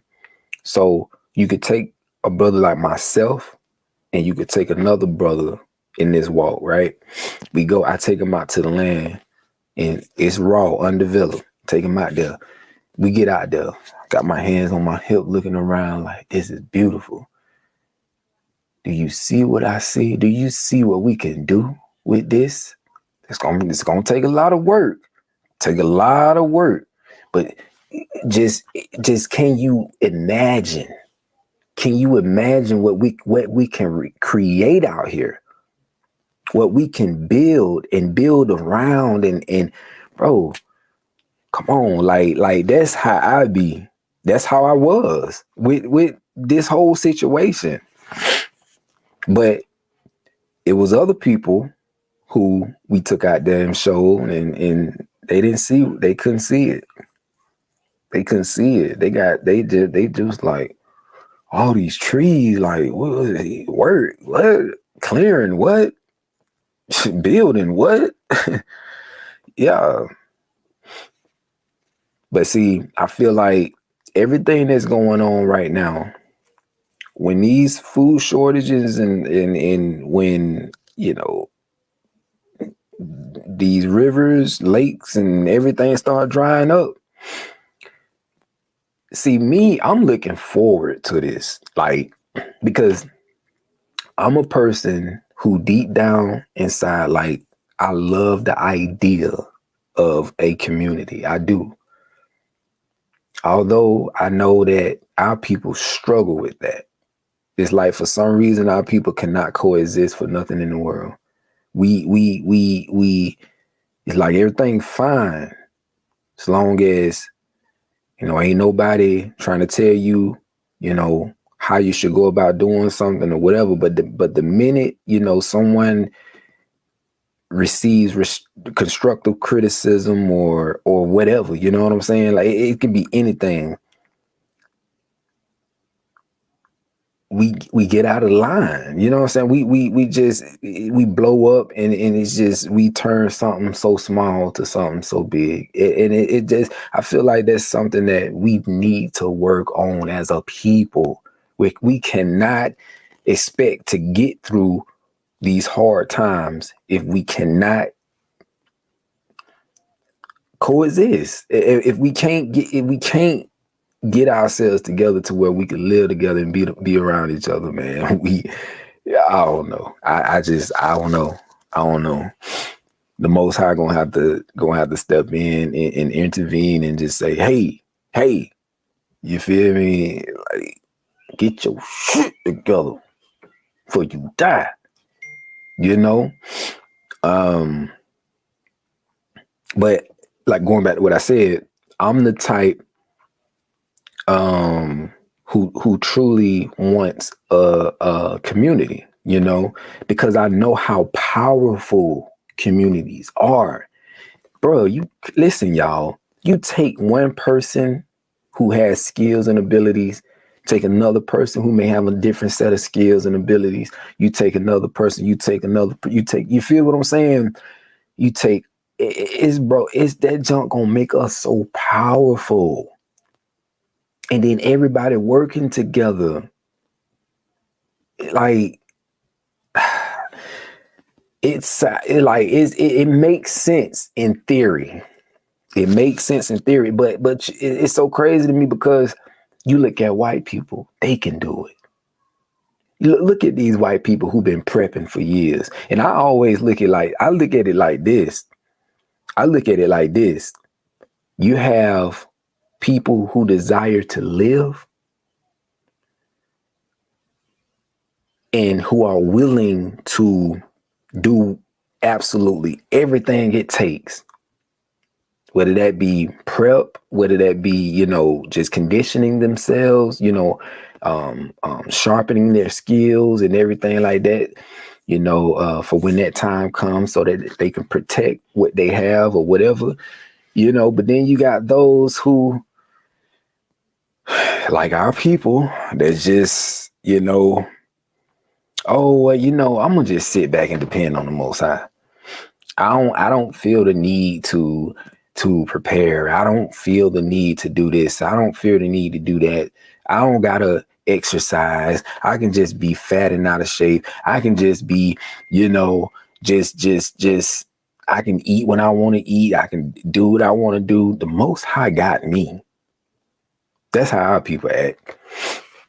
We don't want to do no work. We don't want to put, you know what I'm saying? You look at these white folks, you look at these other nations, you know, they bout it. They bout it. So I can expect, like, when some do happen, like the fam scenario, these folks gonna be out here moving with no fear. You know what I'm saying? They gonna be operating together. Little Jimmy, 5 years old, up in the trees, you know, with a rifle, you know.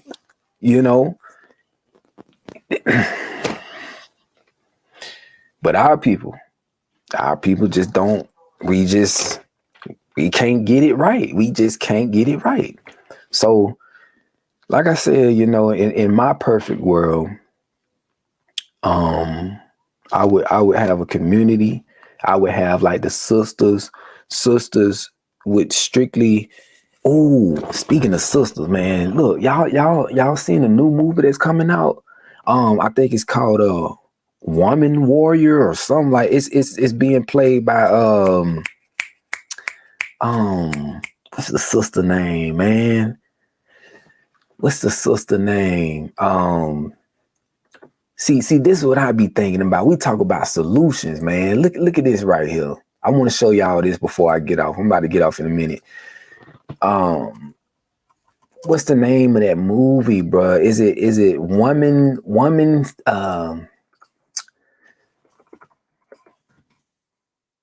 I'm finna show y'all something like when I think about our sisters, like yeah, and see this is where the balance come in, because yeah, you can be virtuous and everything like that's cute, but see, man, bro, like what they showing in this movie,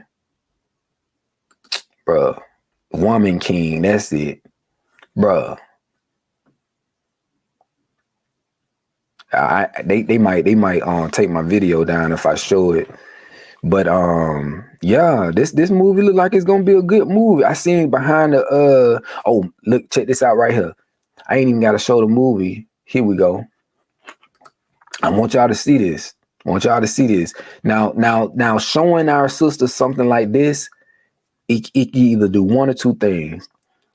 They can see it and be like, oh, y'all expect for us to be in the army? Y'all expect for us to or they can look at it and be like, and be inspired by it. You know what I'm saying? You either gonna complain or you gonna look at this, and I ain't mean to throw it there with my finger. I ain't try to do all that because I already know how y'all live. And disregard my hat. I bought this at Walmart. Thought it was cool. But look, let me show you something. So check this, right? I ain't gonna play the trailer. You can watch the trailer on your own time. The Woman King. Look at how they prepare for this movie. My body. Hold on real quick.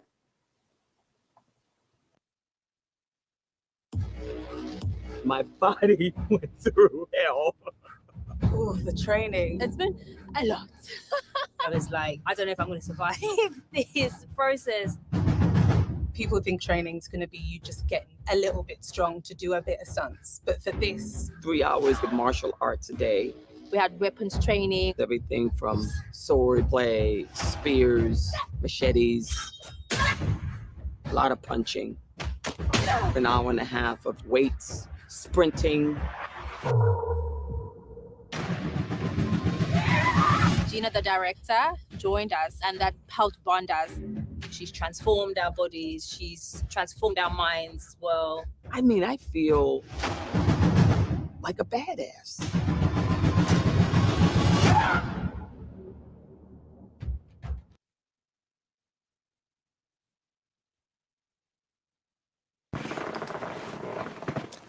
Why are we not doing this?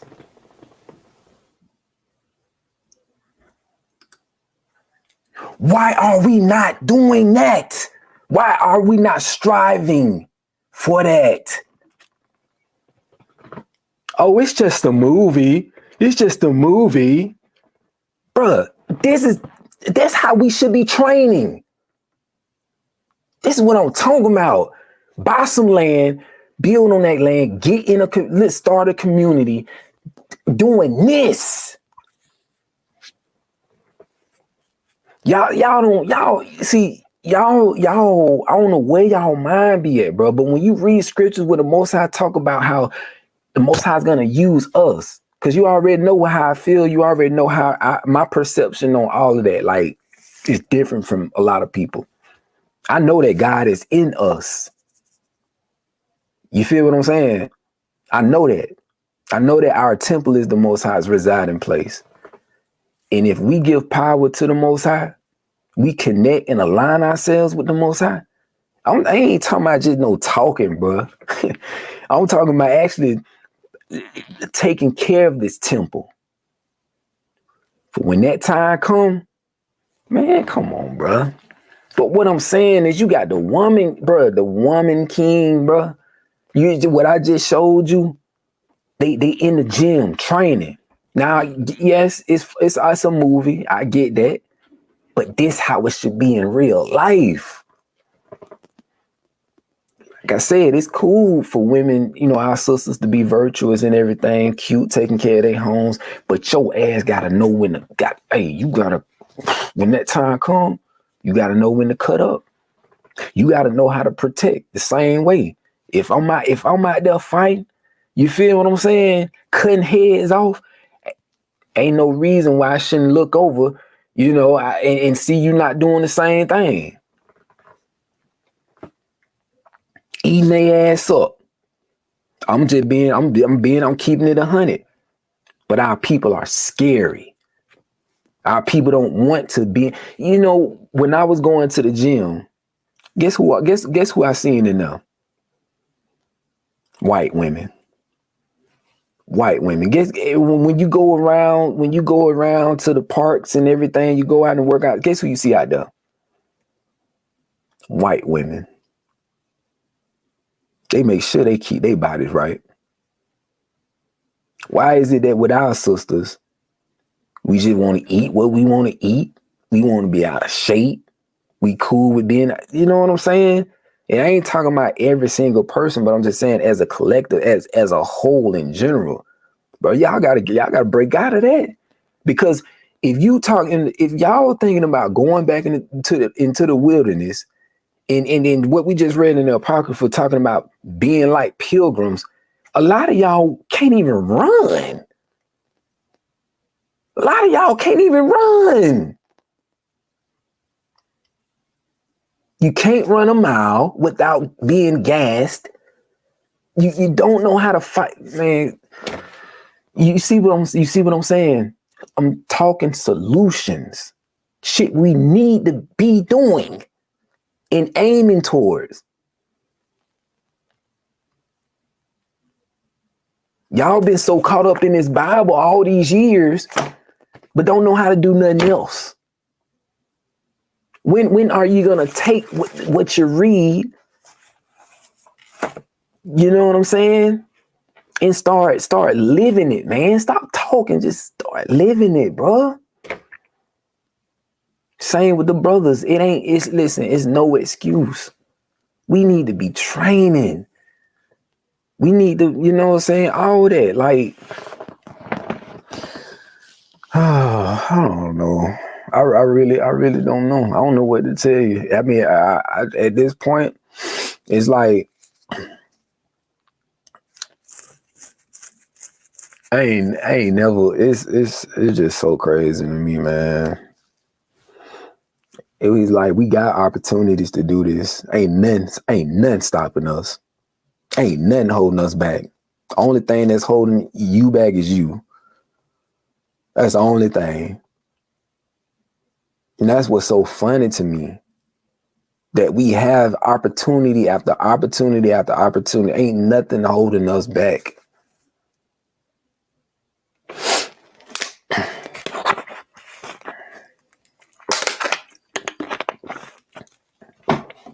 So it's a lot. It's a lot that when I say work on yourself, it's a lot that I'm referring to. Y'all have number one, you gotta switch your diet up, man. I'm sorry. Y'all have to get your diets right. The reason why a lot of you all lash out the way you do, the reason why a lot of you all act and think the way you do and all of that, like, it's because of what you eat. Not knowing that energy transfers. You can't destroy energy. It can only be transferred. So that energy that was in that animal or whatever, you feel me? If the animal was tortured, all that energy is being transferred to you. You are what you eat. You dig what I'm saying? It's like y'all have to start being more mindful, more conscious of what you're putting in your body and how it affects the body, how it affects the mind, how it affects you spiritually. See, y'all don't think about this stuff when you're eating. You just eat. You feel what I'm saying? You just eat. got to eat consciously, man. And eat food with life. Things that's gonna give you nutrients, you know what I'm saying? And give you energy and bro, I'm telling you, because food have feelings. Food, bro, it's we can go down that road, but y'all gotta get y'all diets right. Gotta get your diets right. You get your diets right, get your mind right. It's gonna be, I'm telling you, it's a crazy ride though, because the more you discipline yourself with your eating, with your, you know, your all of that is like the Most High, for some reason, just starts pouring out knowledge, start downloading stuff in you, and you just like, bro, what the hell, what's going on? But no, it's just you being disciplined, you eating right, you know what I'm saying, taking care of yourself, your temple. That's what comes with it. You know, but if you treat your temple like trash and you don't care what you put in your body, then what you expect? Like,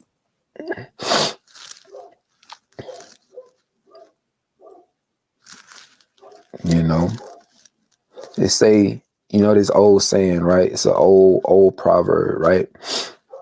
That inside of us all, we have two wolves. Two wolves. Have a good wolf and a bad wolf. Right? The one who wins is the one you feed. And we can look at that the same way we look at higher self, lower self, flesh, spirit, however you want to look at it. But the one you feed, that's the one that's going to win and take control over you. And a lot of times when y'all eat this food, if you know anything about parasites, that's what you're feeding. Because y'all be having these cravings, these strong cravings for sugary foods and all these other kind of foods, you know, fatty foods, and it don't be you. It's what's inside of you. Be them damn parasites that made a home inside of you. All in your intestines, your bile duct. You feeding them. You making them stronger and stronger and stronger and stronger. And you just not even knowing that you a host. You feel me? And it's so crazy because y'all know I talked before in the past about the chrism, the life essence. You know what I'm saying? This sacred secretion, this oil that we all produce in our brain, right? In the claustrum, right? That starts in the brain, goes down and differentiates into the different laboratories, right? The pineal gland, the pituitary gland, right? It starts as a gray matter, a gray substance, and then it changes in color depending on the laboratory it's in. In the pineal gland, it's gold, like honey. You know what I'm saying? And it has electric properties. But then, like, when it goes into the pituitary gland, it's like a white substance, like milk, and it has magnetic properties, right? So from there, it goes down into the vagus nerve, the pneumogastric nerve, into the cave, the house of bread, right? Bethlehem, Beth house, Lehem of bread, right? So you're talking about Mary and Joseph. Now I'm getting esoteric on you now, right? But see, I'm going somewhere with this because this substance, right? That's being born inside of the solar plexus, the cave, right? This chrism, this oil, right, that comes from the cerebrospinal fluid, right? I don't even understand that how you eat. This substance is supposed to nourish all of your organs, like going back up your nervous system and back into the brain where it electrifies and it wakes up all the dormant brain cells. And that in turn, and it enhances, or let's just say it elevates your consciousness. It expands your consciousness. You know what I'm saying? You become more aware of things. And listen, bro, y'all don't even understand that your diet has a lot to do with that. Eating the wrong foods, consuming alcohol, engaging in too much sex, all these things retards that oil, or let's just say it destroys it. It prevents it from doing what it was created to do. You understand what I'm saying? So y'all y'all jacking yourself. And see, that's a whole nother area. Like I say, bro, we I don't even know. It's getting late. It's getting late. And I feel like I'm just rambling at this point. I'm rambling at this point. Yeah, the environment that you in too. That's a good point, sis. Your environment has a lot to do with it as well. Yeah.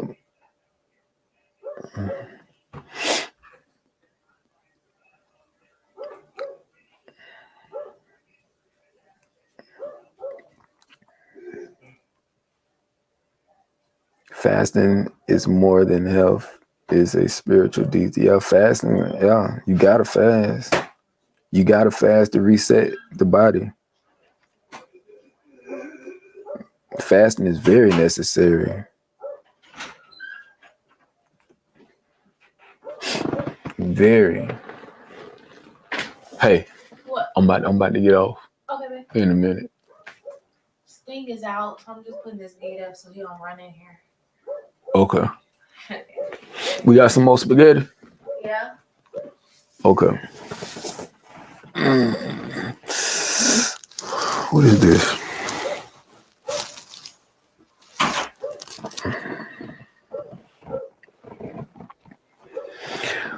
Bow wow wow yippee yo yippee yay.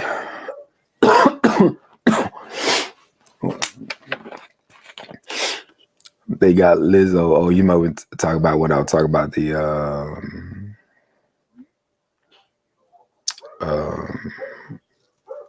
sisters being being overweight and stuff. Read the second findings of the book of the Acts of Solomon. Solomon, soul of man.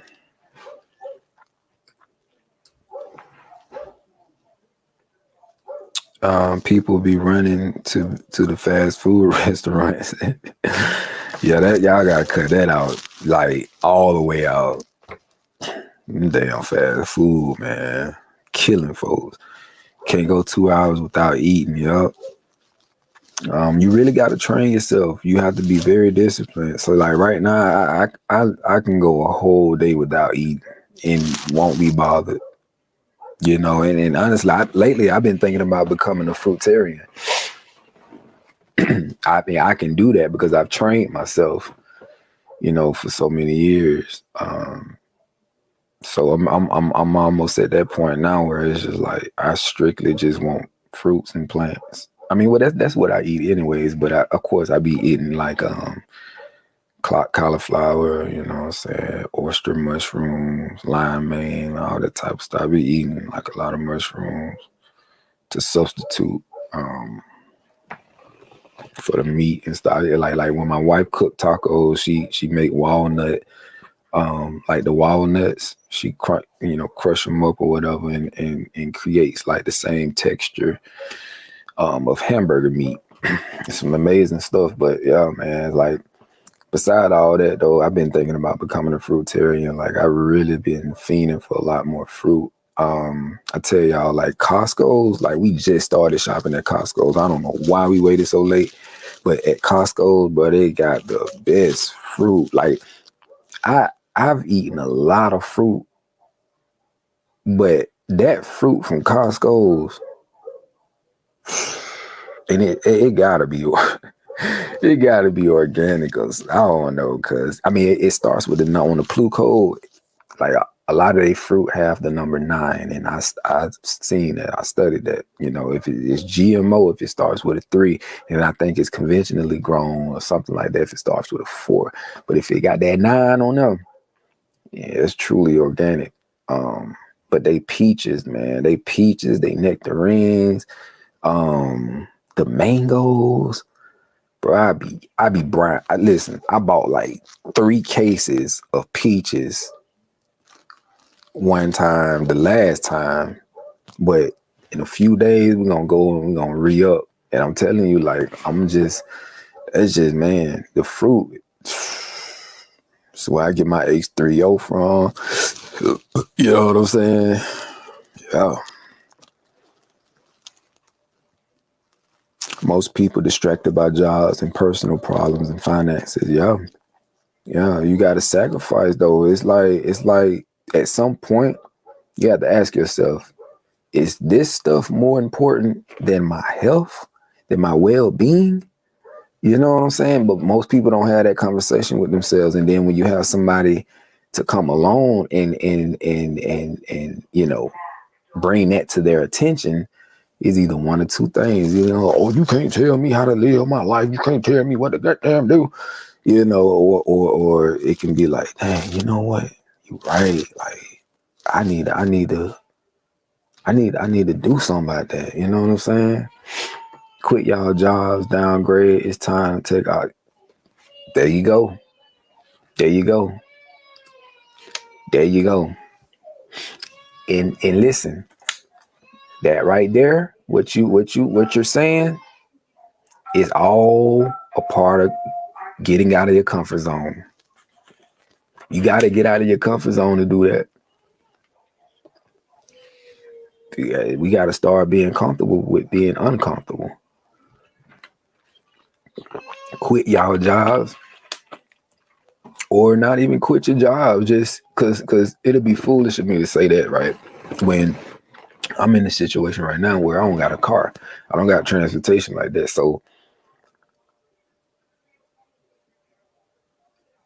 I know what I need to do in order to get transportation. Like I said, I just need to be on the road for 1 month. 1 or 2 months, stack up like 10K. You know what I'm saying? Go buy me something outright. But after I get my car, back off the road. Back off the road. Because I didn't want to get back on the road. So I'm getting back off the road and going back out to where we was, and, you know, getting back to it, getting back to the work.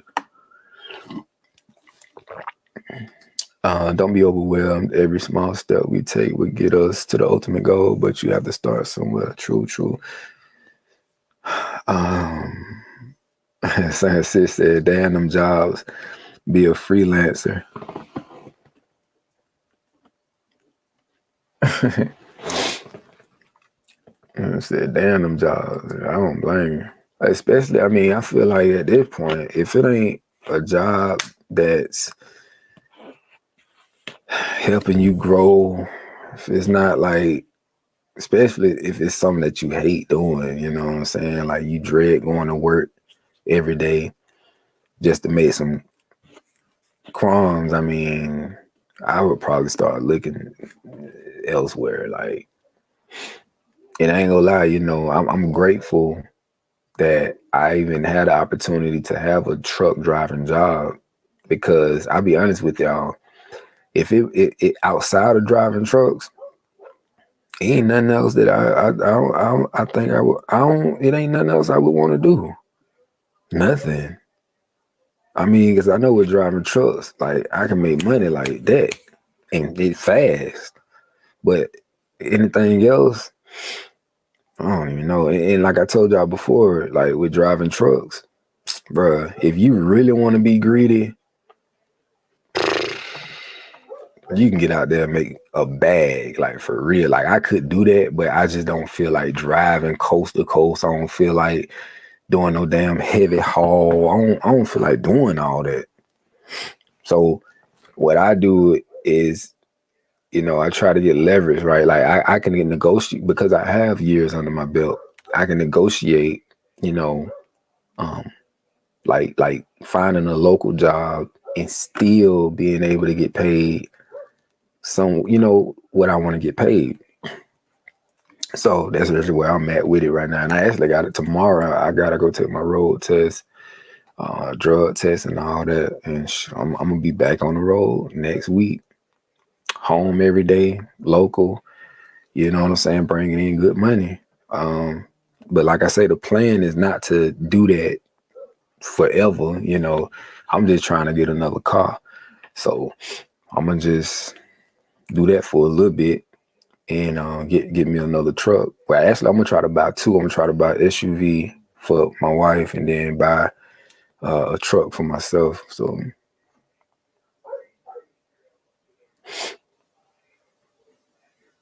I'm so happy you went live, brother. Hey, it was on my spirit too.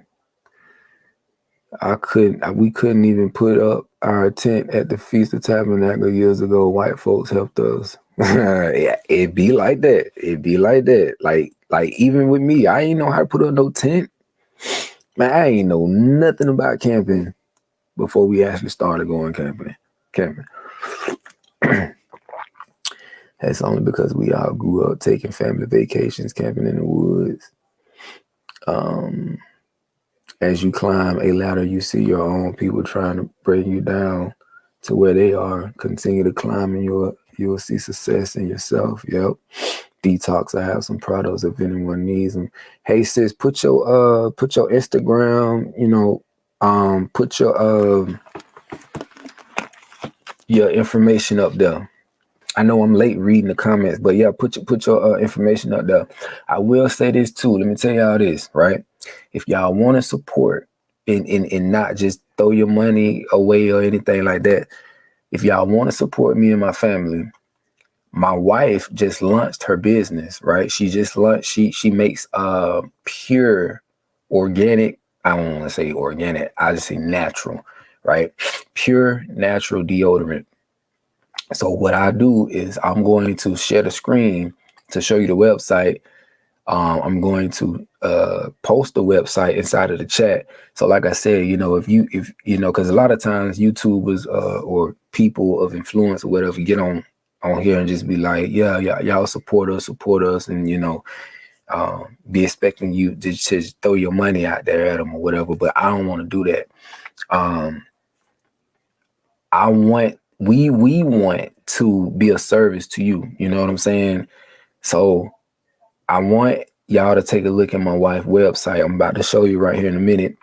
And and I'm telling you, listen, I'm not doing this to just because it's my wife, just because we trying to get this business off the ground. I'm not doing that for that. When I tell you it works, because I pay attention to everything that I put on my body and in my body. When it comes to deodorant, I noticed that when I was using Arm & Hammer, like I was trying to use something that that don't have all that stuff in there or whatever. But even the one I was using, I noticed that on this side, for some reason, it would always, like, if I wear it that whole day, it'll start itching or whatever, right? It'll start itching.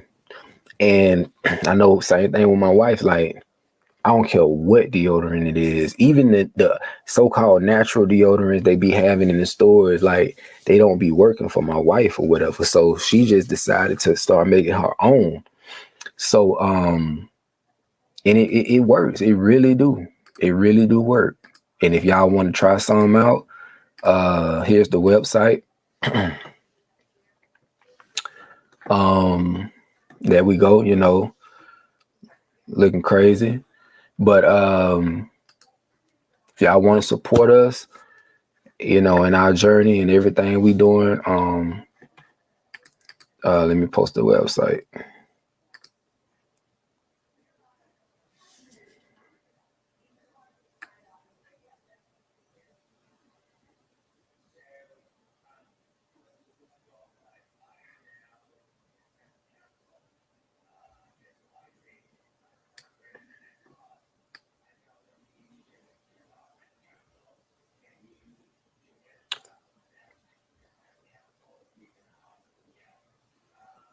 Hold on real quick.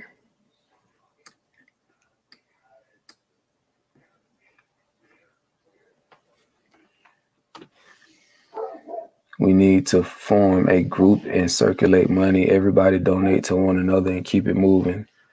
Wow, that's what I'm about to start doing as well, making deodorant. Yes, I need that. I will most definitely check that out. Crazy, because I used to buy a good homemade brand and can't find it no more. Acidic burns and black spot. See, check out Pastor Dial. There is aluminum in most deodorants. Yeah, aluminum. Yep, and it gives. See what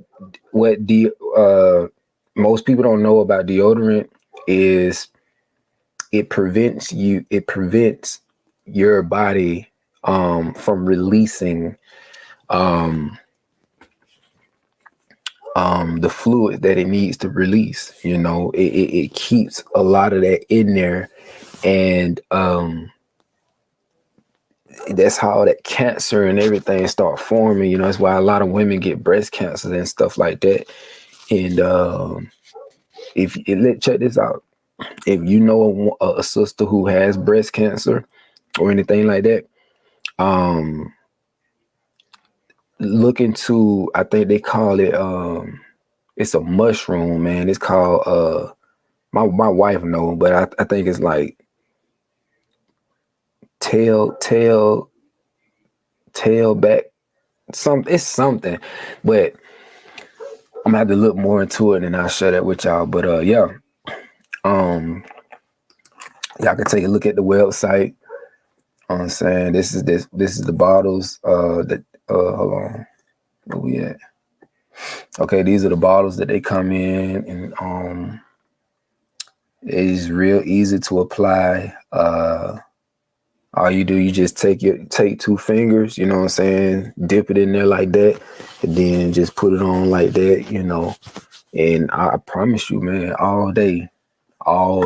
Like I'm gonna set up like an interview with her mom and just different people who have used it, and then like we're gonna make a legit like video of it or whatever, you know.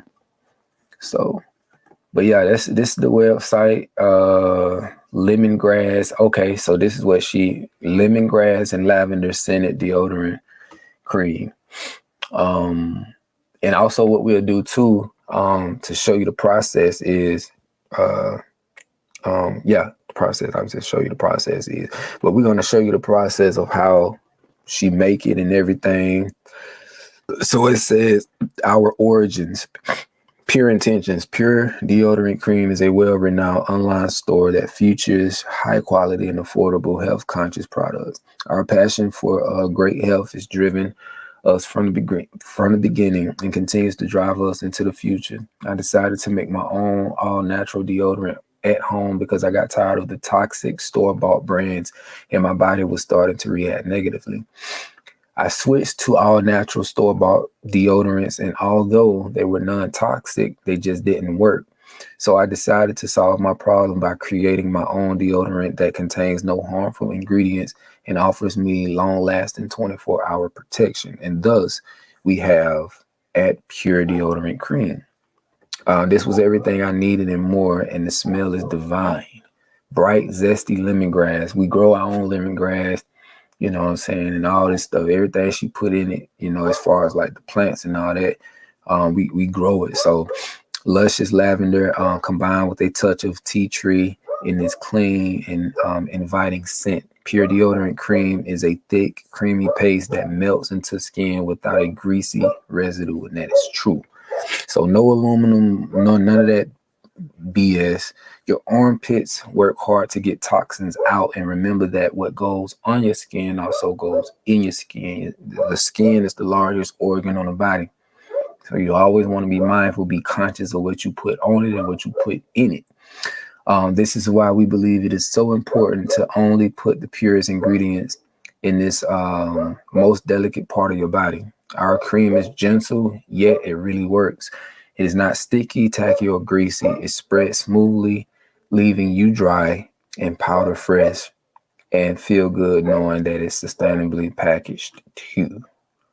So, yep, you know, that's just you know.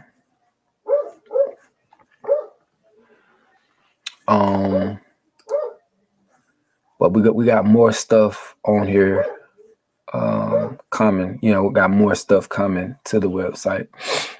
So, yep. That's that. Yep, we'll ship to Canada.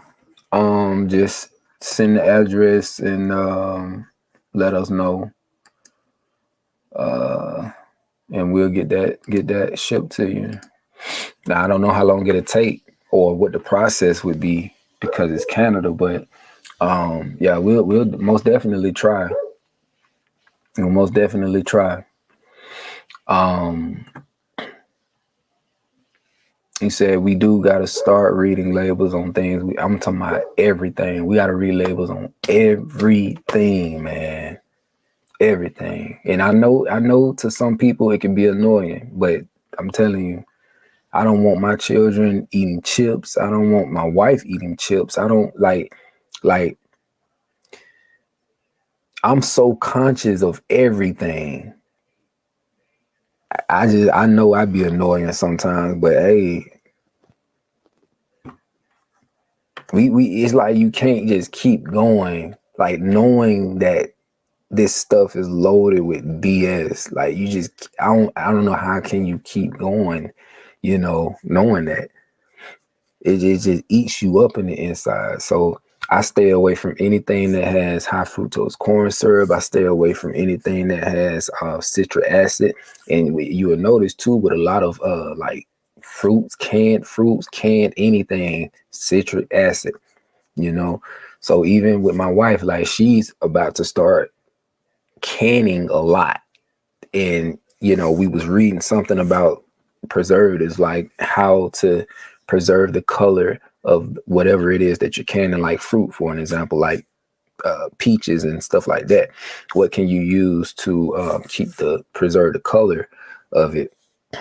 And it just kept saying citric acid and stuff, but bro, it's different alternatives. And that's what we just got to educate ourselves.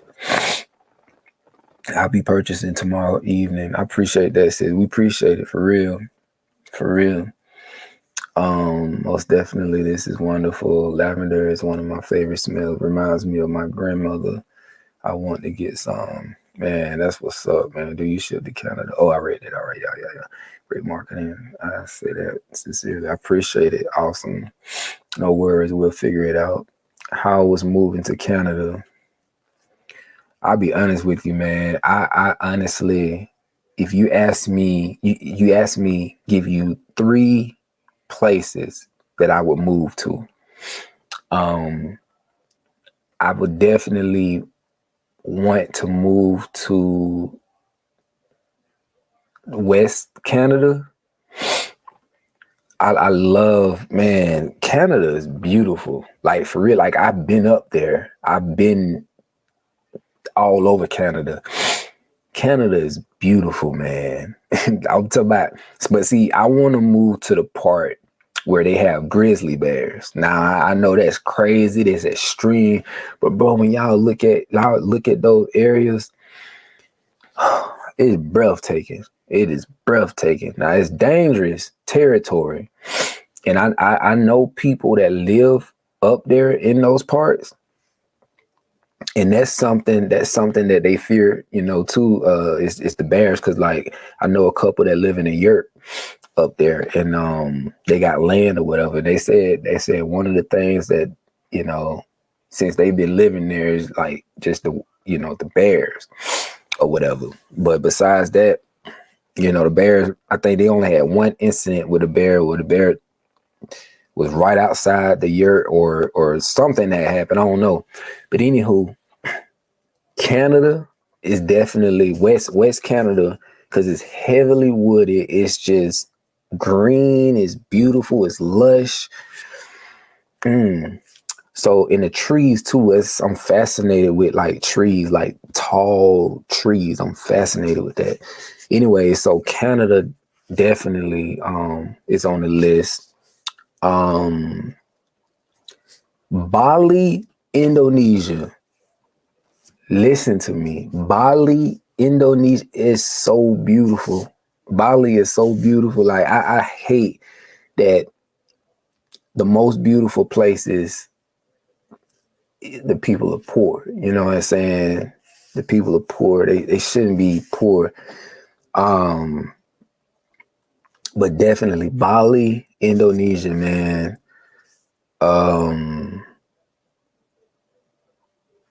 Like their forest, like the forest in the waterfalls, it's just so majestic, man. It's so beautiful. Anyway, so okay, so you got Bali. Where else would I move to? Now, I would definitely think about moving.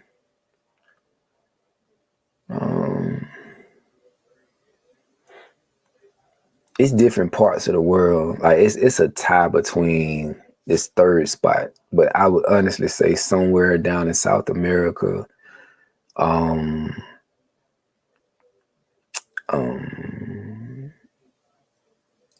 Panama's cute. What's the other place? It's some cute places down in the South America, but it's somewhere else that I'm thinking of, man. But it's not. It's over on the other side of the world somewhere. I have to think about it, but yeah. Yeah, Belize is nice. Belize is nice. Alaska is nice.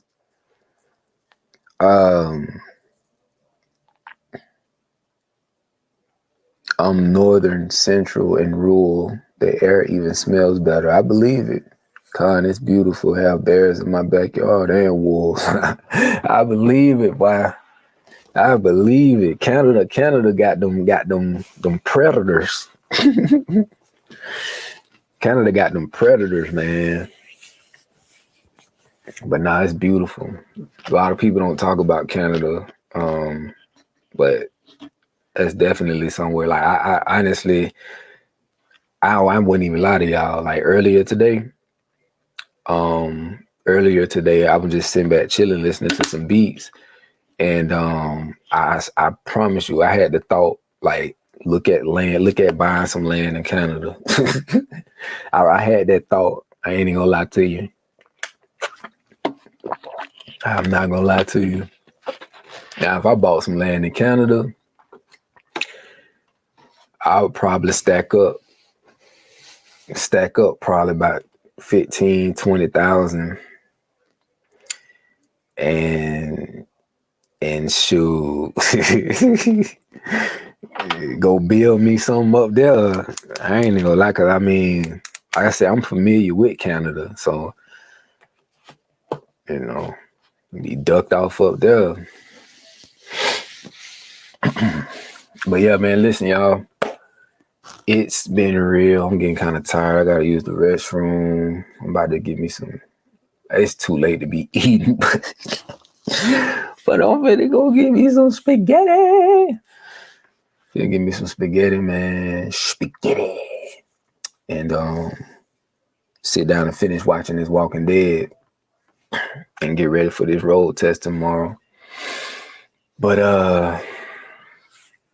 yeah, man, you know, we need to do more of this.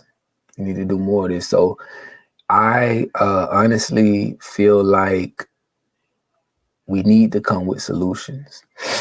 We need to stop talking so much and really, you know, put our heads together and figure out what it is that we need to do as a collective to enhance our lives. You know what I'm saying? To increase our cognitive abilities and everything, just everything. But as I always say, we need to work on ourselves. So make that your first priority. Mind, body, and soul. Mind, body, and soul. Mind, body, and soul. We need to work on ourselves. If you're dealing with trauma, if you're dealing with, you know, just any fears, that listen, it's okay. But just know that you have a brother here who gets it. I understand. And I'm willing to help you. You know what I'm saying? I want to be of service to you. I'm not just talking. I'm for real. I'm for being dead serious. Like, reach out to me, and let's get a one-on-one going. Let's get on. Listen, if you don't feel comfortable with talking to nobody or opening up to somebody, you need somebody that's gonna listen and hear you. Talk to me. Don't be afraid to reach out, man. You know what I'm saying? Like, I know how to create safe spaces. So I'm just giving you the invite. No matter who you are, sister, brother, look, reach out. Reach out. This is what I do. Reach out. You know, and let's figure this out. Let's figure out what we need to do to get to the root of what's, root of whatever, you got going on. And let's take these steps to start overcoming, you know what I'm saying? Building you up, making you stronger. And really tapping into that spiritual side of yourself, your true side, your true self, get you operating at your highest potential. So let's do that. Like I said, reach out to me. Listen, I give you my number.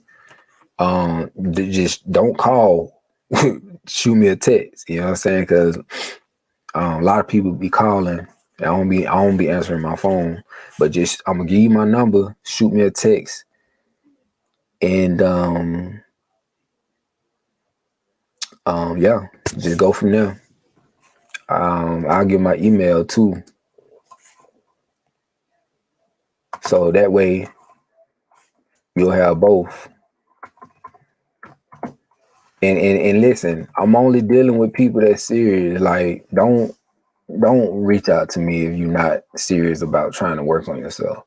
But if you're really trying to work on yourself, give me that opportunity, you know what I'm saying, to be a blessing to you, because I'm telling y'all, man, conversations go a long way. 437. So that's my that's my number.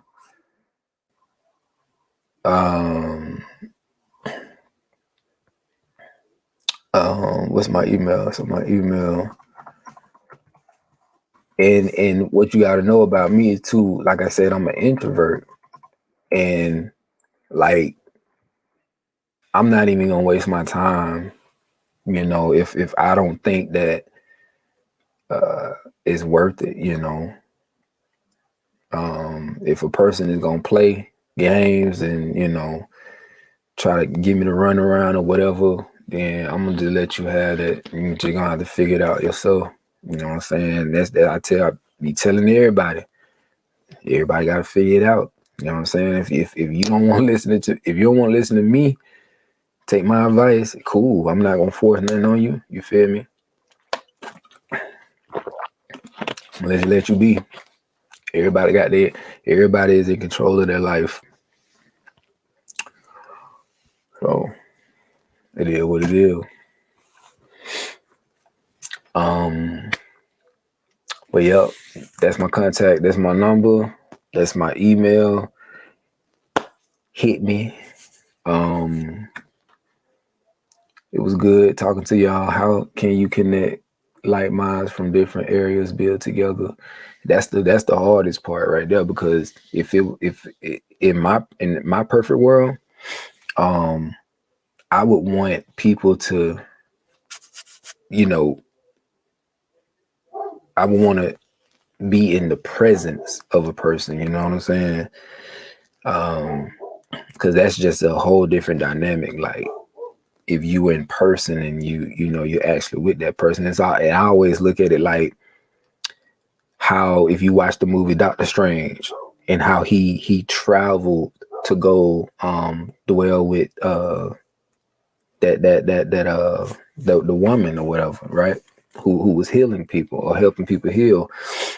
He went and traveled with her and spent time with her, and you know what I'm saying? Like how they do in other countries, especially with monks. Like, student always go and just kick it with the monk. and a month just pour out their knowledge, and yeah, they connect. So in my world, that's how I would want to do it and go about it. But it's just not like that. Everybody is so spread out. So we just have to do what we can, do the best we can. And that's the only thing I can see is just, having conversations on the phone. Yeah. Right on, brother. I'm battle with the flesh. Or are you saying you battling with the flesh? Just ordered 2. Can't wait. Use a clean and pure product. I promise you're gonna like it, sis. To be honest, hold on. Truth be told, okay, he do family. He heard me out many times. Who are you? And what I'm going through. Who are you, Red Cup?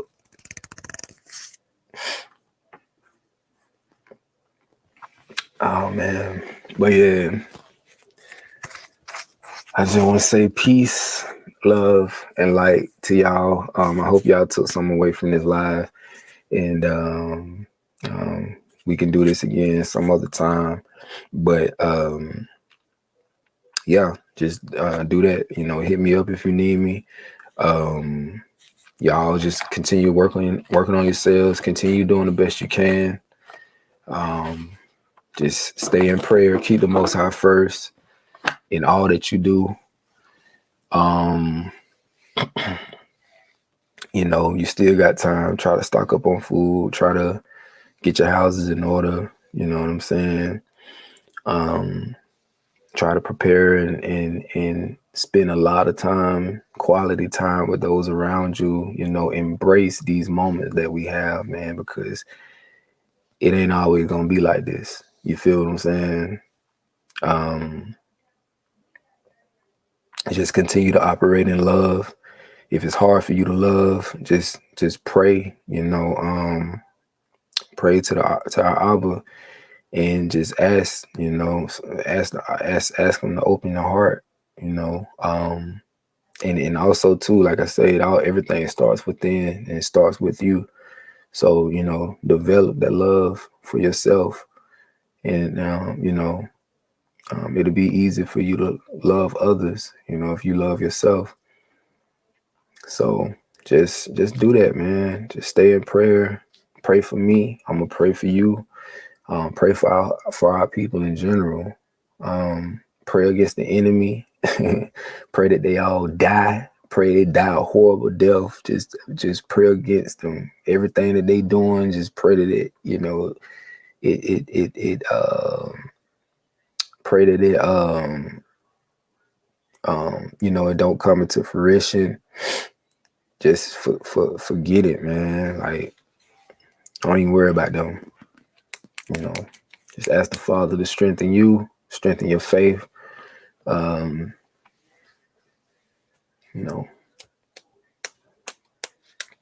All that good stuff. So yeah. Still be listening, man.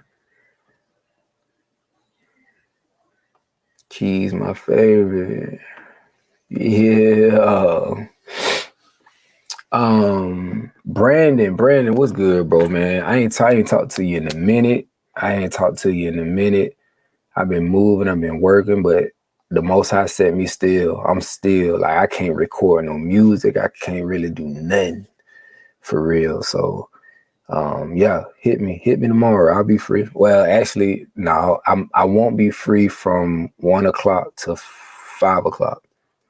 You know what I'm saying? But anytime before that, anytime after that, just hit my line. But yeah, the Most High got me sitting on my butt right now. Keys woke me up. For real? Woke you up. That's what's up, man. That's what's up. I got the keys. Man. Rizasha. That's my first time ever seeing that name, Rizasha. Rizasha. What's good, Rizasha? This was a blessing. We're on my listening all the time. Peace and blessing. Yeah, for sure, man. Y'all look, y'all take it easy for real. I gotta go use the restroom. But I love y'all, man. And like I say, to the next video, y'all just stay chill, keep it chill. Be at peace, be at ease. And yeah, catch y'all on the next one.